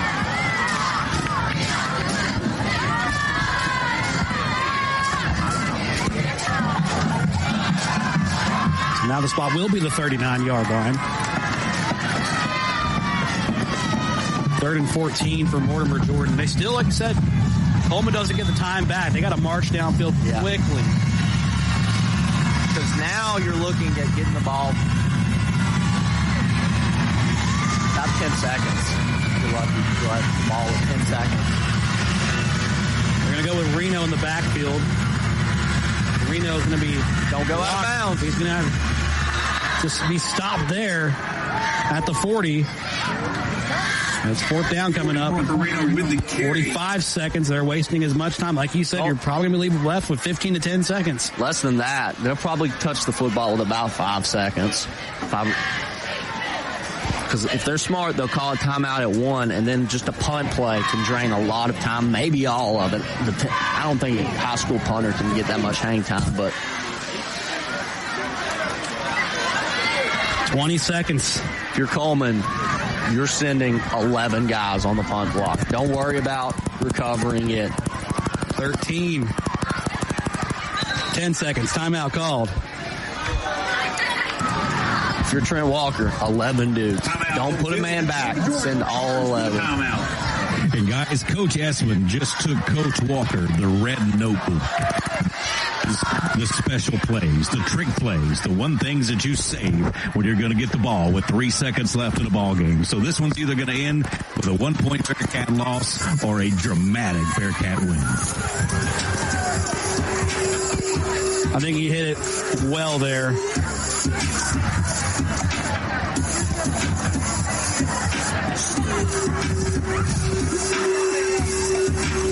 If you're Cullman right now, you hope the punter drops it like it's hot. Well, in the words of the great Taylor Swift, so it's going to be forever or it's going to go down in flames. And you can tell me when it's over. They're going to have to get it out the fire right here. It's already went down in flames. They got to pick this up out the fire. You can tell me when it's over. It was worth the pain. And that's all I'm going to say about that. We love the game. And the players, too. Apparently the players, too. Yes, we love it all. We're just lovers. She loves the players, too. Yeah. 9 seconds. Red notebook has been given, as Tommy said. The nuclear football is in the hands of Trent Walker. They're not trying to block it. They're lined up in a defensive formation. Oh, they're not going to punt. Offense is going for it. What is this nonsense? Mortimer Jordan will go for it. They're going to heave downfield. It's Rice downfield. Game. This is a flag. This is it. It's game. That is going to be the biggest miscue in Cullman Bearcat history. Neely's pass. Neely. The receiver wasn't going to get it. Intended that for Rice, and they went after him. Yeah, he tackled him. That's game. That's going to be it, and that shouldn't be it. I didn't like the decision by Mortimer Jordan to throw it. I would have just punted it, but it worked. Penalized for pass interference with 1 second left in the game. Folks, we ask Ball you to game. Trash up or trash around you. Help us keep Jimmy Trotter Stadium clean. And final play coming up here. Mortimer Jordan has the ball, 1st and 10. That's it, folks. A 1-point loss for Cullman. Cullman goes 0-2. Mortimer Jordan 1-1 on the season. As the home team wins off what is probably the stupidest play I've ever seen on both sides. One worked out for the home team, but was just a bad decision to tackle, knowing the flag was going to come. The officials have not been on your side all night, and you do that. Yeah, that's backbreaker. Heartbreaker, honestly. Oh, my. They're going to go with the post-game fireworks here. My heart might be next. That scared me. Final score 21-20. Mortimer Jordan will win this one. And the series will go 3-0. Devils over the Bearcats. Stick around for the post-game show. All of our broadcast crews are going to get together and deliver a post-game wrap at the conclusion of the Fairview broadcast. Fairview and Springville still going at it. Good Hope wins easily over West Point, and of course Cullman will fall to Mortimer Jordan by 1 point. Tommy, you got any parting words for us before we send you back to the Fairview game? No, just every little detail always counts in a ball game. You lose at 1 point on a PAT that J.D. Ellerby is usually automatic on. And I was just talking with some other folks over on the sideline, and it was like, again, we were so excited that we scored. And we kind of rushed to kick the point after. That's it.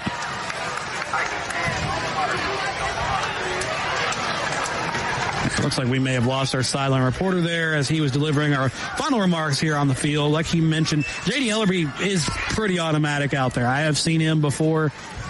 He has been automatic. Not the case where they rushed it tonight. It seemed to be something that just doesn't happen, and kind of was the story of tonight's game. We do have a player of the game to announce for tonight's contest, and player of the game brought to you by Heatherly Fence Company.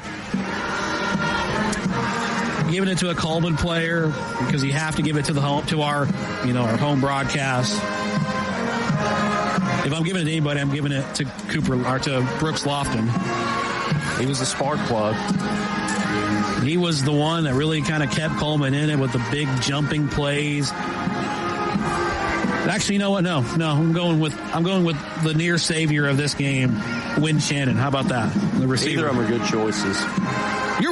This week's player brought to you by Heatherly Fence Company will be Wynn Shannon. Stick around, though. We're going to send you to Fairview and Springville. Thanks for listening to us here. We'll be back in just a moment after the conclusion of that game for our post-game wrap show. That one brought to you here on the Cullman County Sports Network.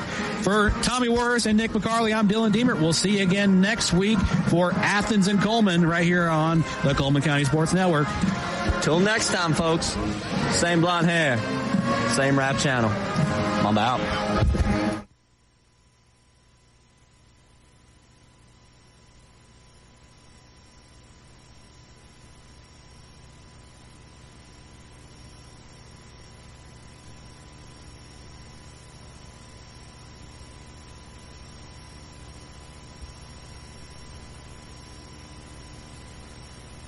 Hey, Cullman fans, when it's game time, it's pizza time, and nobody brings the flavor like Pasquale's Pizza, a Cullman tradition with the original recipe since 1968. We're talking fresh, made from scratch dough, zesty signature sauce, and a mountain of melty cheese. Still made with the same recipe you've loved for over 55 years. You can dine in or carry out and taste the hometown tradition that's been winning since day one. Pasquale's Pizza, a Cullman tradition, and still making it the way we used to, because that's how Cullman likes it. Are you thinking about adding a new fence or gate to your property? At Heatherly Fence Company, they are your trusted, licensed, and insured contractor right here in Cullman, Alabama. From privacy fences to custom gates, we'll make your vision a reality. Ben is available today at 256-841-2009. You can stop by Heatherly Fence Company on Facebook to see the beautiful transformations they've done for your neighbors. Live 95 is brought to you in part by Merchants Bank of Alabama, a division of South Point, now with several locations across the state, but still located in the heart of Cullman County.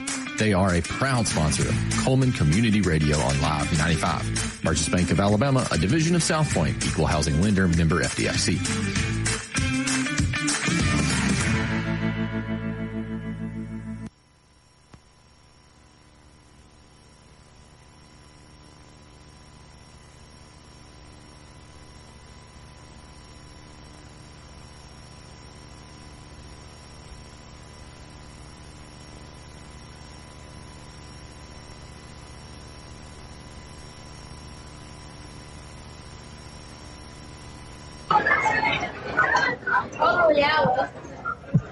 Yeah, I'm going to say face mask on that one, Dad.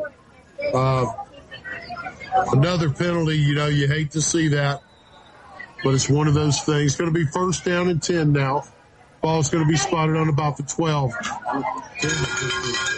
That was about 15. Archer's in the backfield. Gavin Weber in the backfield with him. He hands it off to Weber. He goes off the left side. Picks his way through the line, down to the 5, down to the 1, touchdown to the Tigers. That was Weber again on the score. Penalties hurt that time.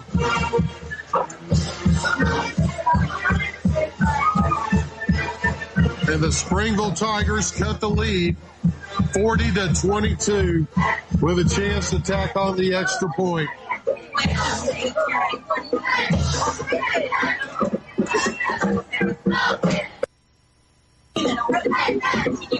Waiting on the snap. Kicking game very strong for Springville. There's the snap. Kick is up. And kick is good. 3:55 left in the game. The score 40-23. We'll be right back after these messages on the Fairview Aggie Sports Network. At Plus One Heating and Air, we believe in more than just fixing your HVAC system. Our team of skilled technicians is dedicated to providing top-notch service with a smile. Whether it's installation, repairs, or maintenance, you can trust Plus One Heating and Air to get the job done right the first time. I've never experienced service like this before. Plus One Heating and Air not only fixed my heating system promptly, they also ensured everything was running smoothly. They truly care about their customers. So when you're in need of heating and air services, remember the company that's willing to walk that extra mile for you. Plus One Heating and Air, where trust meets exceptional service.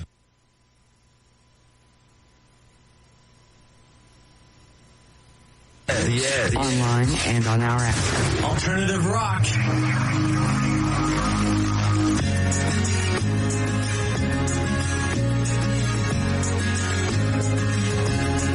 Likes it.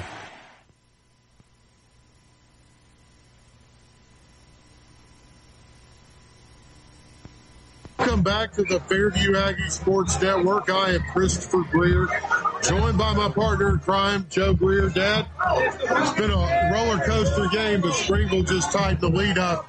I got to say, we got to expect an onside kick here.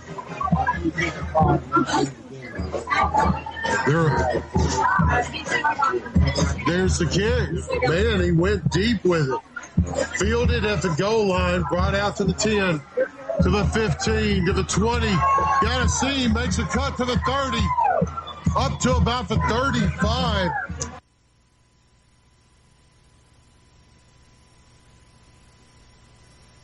Quarterback for the Aggies.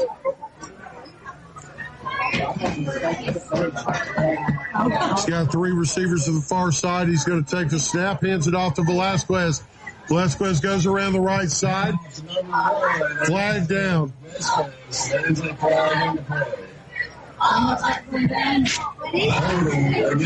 Holding against the Aggies. Cruz is a sophomore, 5'8".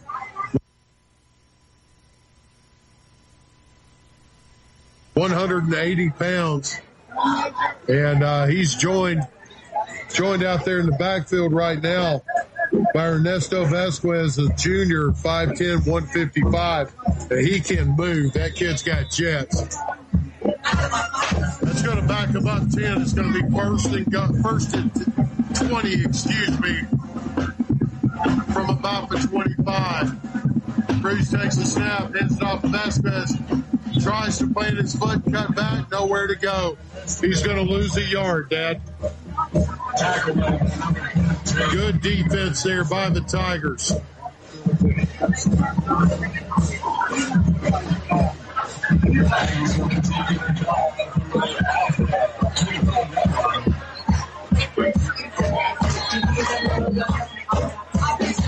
Second, about 25 yards to go.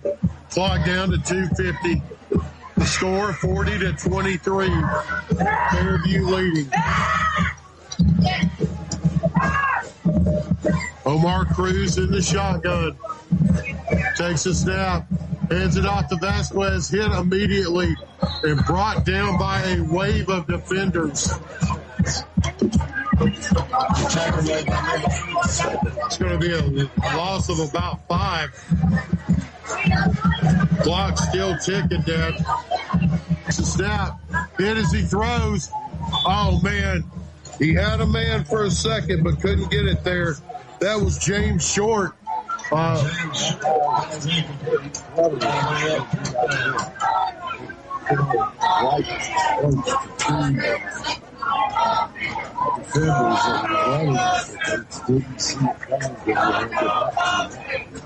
Well, I wonder what would have happened if he would have had that one more second to throw.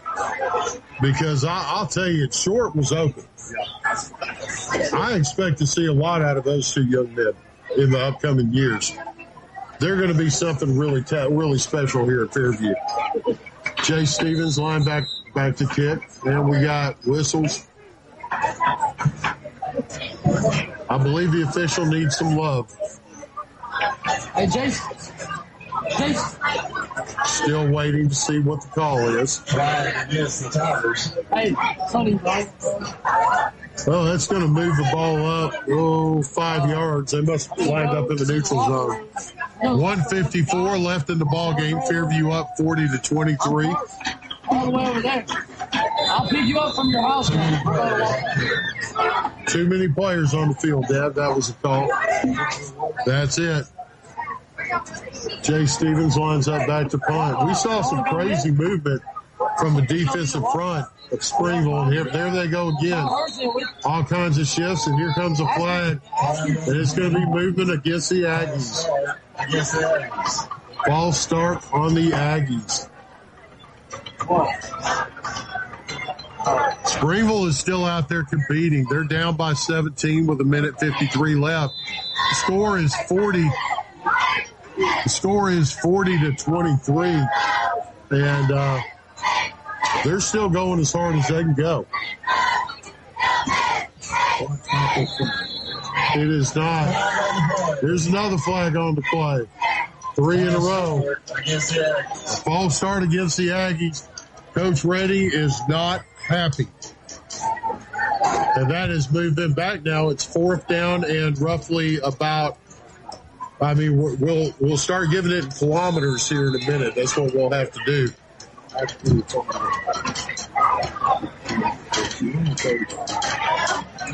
Well, Jay Stevens now is in his own end zone. There's the snap. We got the kick away. Good kick, man, across the 50. Hits at the 46. Fairview bounce in the 40 to the 35. Down to the 31. Wow. Man, That's about a 64-yard kick. That's a big-time Aggie bounce. Gotta love that. Minute 38 left in the ball game now. We're going to stay with the action. Y'all, some of the young guys coming out from Fairview getting some playing time.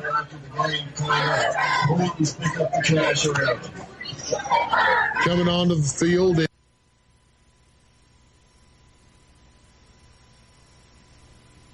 Playing time.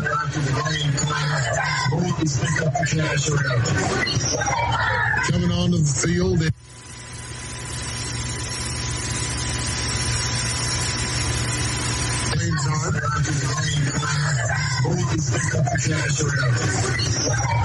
Coming onto the field.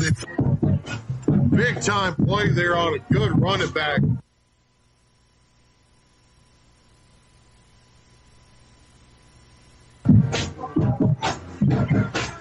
Hampton stays in for the Tigers. He and Archer are in the backfield. Clock still running.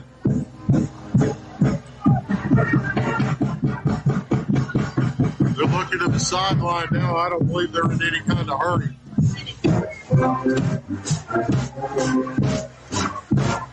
Here's the snap. He's going to hand it off to Hampton. He goes off the right side, gets the edge, gets met by a defender after a gain of about 6. He's going to get up to about the 35-yard line. Damn, that's a pickup of 7. That clock's still ticking. We're down to about 35.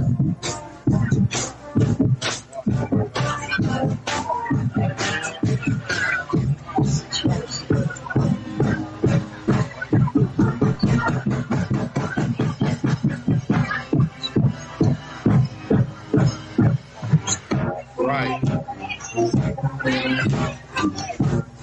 13 seconds left in the ball game.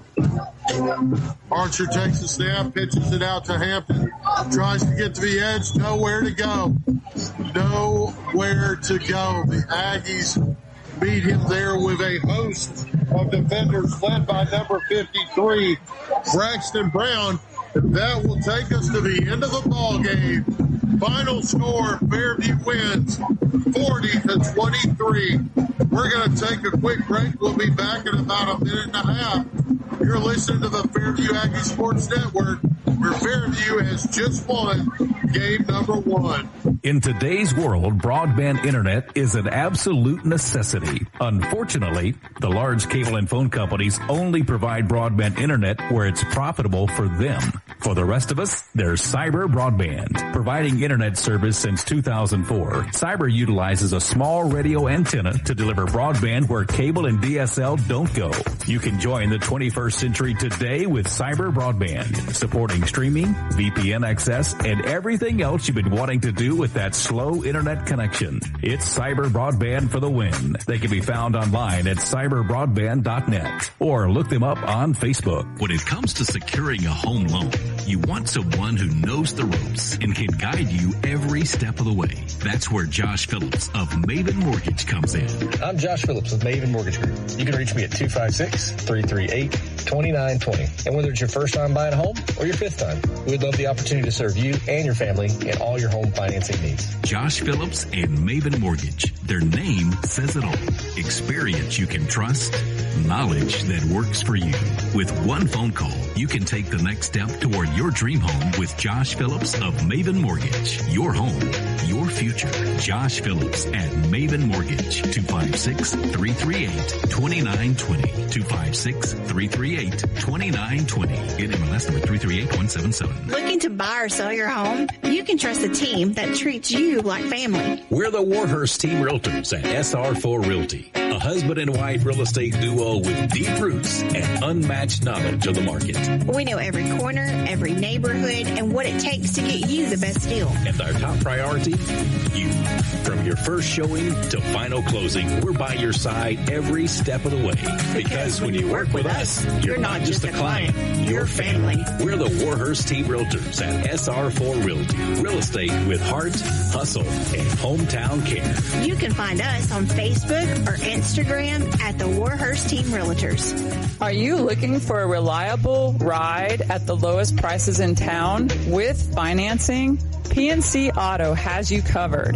Finance options for all credit types, good, bad, or ugly. Plus, a free vehicle report is available for each listing. You can get pre-qualified today online at mypcauto.com. And they offer a free 90-day powertrain warranty or free maintenance for a year. No, we're not kidding. Chad Johnson and Paul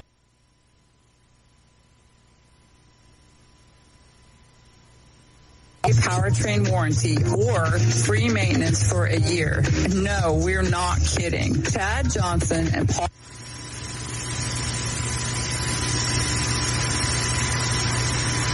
powertrain warranty of South Point, now with several locations across the state, but still located in the heart of Cullman County. They are a proud sponsor of Cullman Community Radio on Live 95. Merchants Bank of Alabama, a division of South Point, equal housing lender, member FDIC.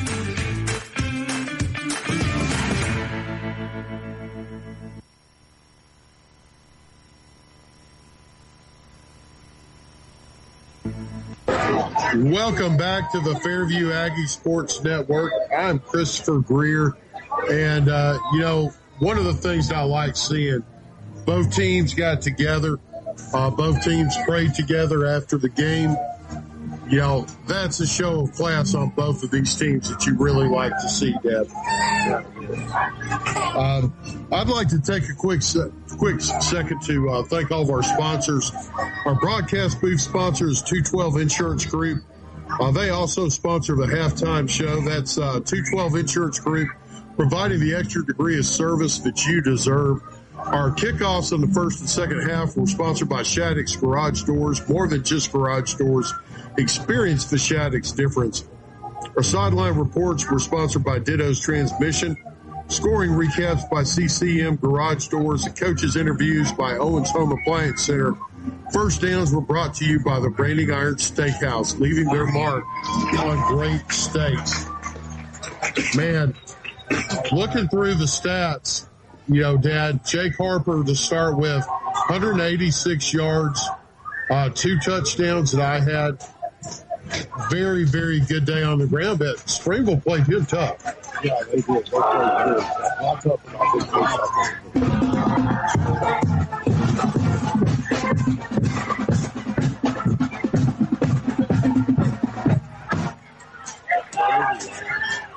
we had 10 penalties.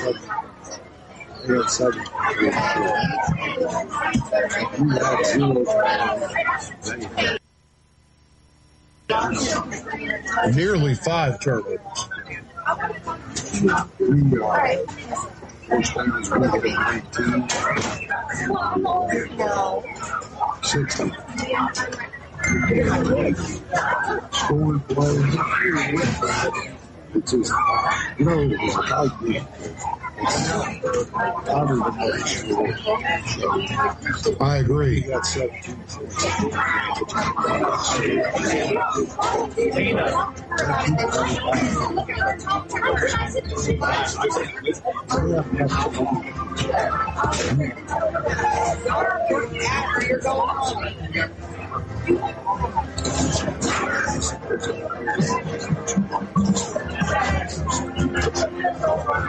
Well, it was an excellent game by the Aggies. There were some mistakes.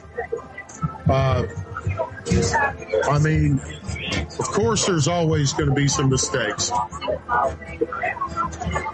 And, man, you got to be happy with the way that your offense played, but at the same time, your defense showed some, maybe not problems, but some things that you need to correct.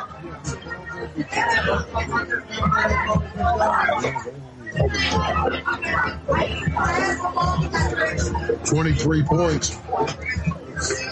And 13 of that came in the first quarter. Our 14 came in the first quarter.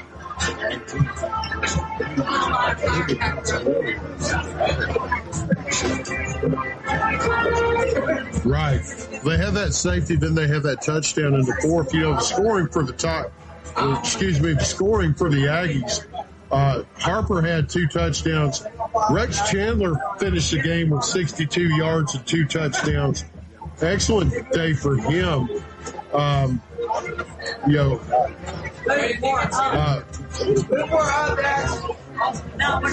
Connor Scott, Jay Stevens both had some big catches in the game.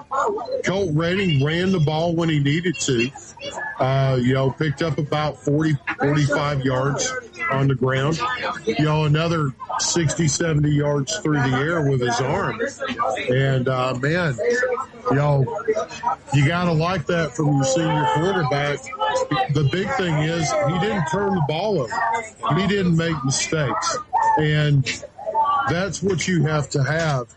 If you're going to be successful, if you're going to be successful playing in Cullman County. Well,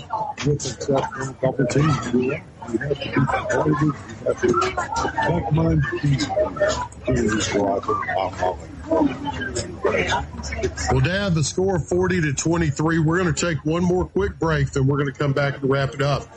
The Fairview Aggies win. You're listening to the Fairview Aggies Sports Network. Guthrie's Auto Service has been providing quality automotive service since 1985. Located in Cullman on Eva Road, just north of 157, Guthrie's Auto Service is a AAA approved and Napa Auto Care Center, meaning their repair work is warranted up to 3 years or 36,000 miles. And because they're part of the Napa Auto Care Network, their work is also warranted at over 14,000 Napa Auto Care locations across the country.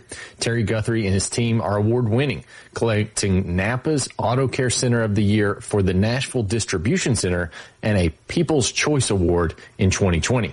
More information is online at Guthrie'sAutoservice.net. Powering the good life. That's what Cullman Electric Cooperative does. Reliable, affordable electricity to keep your home running and Sprout Fiber Internet to keep you connected with blazing fast Wi-Fi for home, school, and work. They are proud to support the student athletes, cheerleaders, and band members who bring energy and pride to our community every single day. Cullman Electric Cooperative and Sprout Fiber Internet, powering the good life.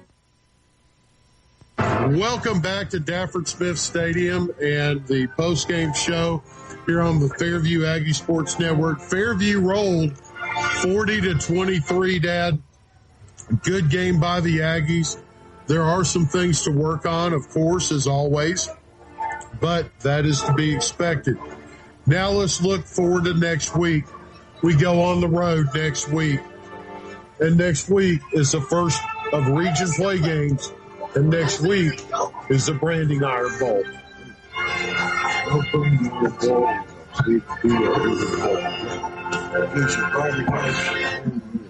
The winner gets a steak dinner. The loser gets nothing. Do they not get anything? I thought they got beads and hot dogs. I believe that's Alabama. Unless I'm mistaken, the winner gets steak dinner and the loser gets nothing. Man, great showing by the Aggies. We look forward to that West Point game next week. West Point always plays Fairview tough. This will be no different. From Dafford Smith Stadium, I'm Christopher Greer, joined by my dad, Joseph Greer. And thank you so much for tuning in to the Fairview Aggie Sports Network. You've been listening to the Fairview Aggie Sports Network. Tonight, Fairview wins 40-23. We'll be back next week for the Fairview Aggie in the West Point game in the Branding Iron Bowl. Until then, God bless you and have a good night. I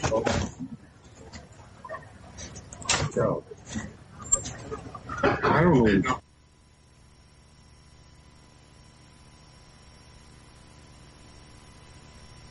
In today's world, broadband internet is an absolute necessity. Unfortunately, the large cable and phone companies only provide broadband internet where it's profitable for them. For the rest of us, there's Cyber Broadband. Providing internet service since 2004, Cyber utilizes a small radio antenna to deliver broadband where cable and DSL don't go.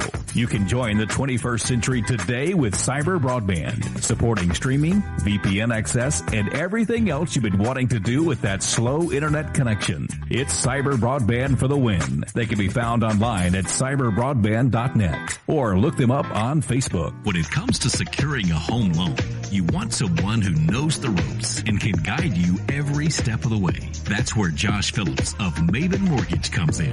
I'm Josh Phillips with Maven Mortgage Group. You can reach me at 256-338-2920. And whether it's your first time buying a home or your fifth time, we'd love the opportunity to serve you and your family in all your home financing needs. Josh Phillips and Maven Mortgage. Their name says it all. Experience you can trust, knowledge that works for you. With one phone call, you can take the next step toward your dream home with Josh Phillips of Maven Mortgage. Your home, your future.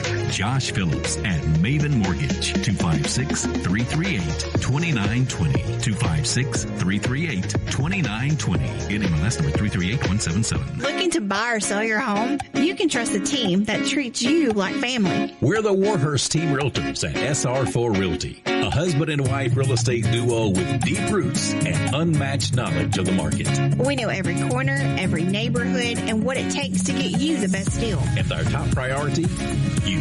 From your first showing to final closing, we're by your side every step of the way.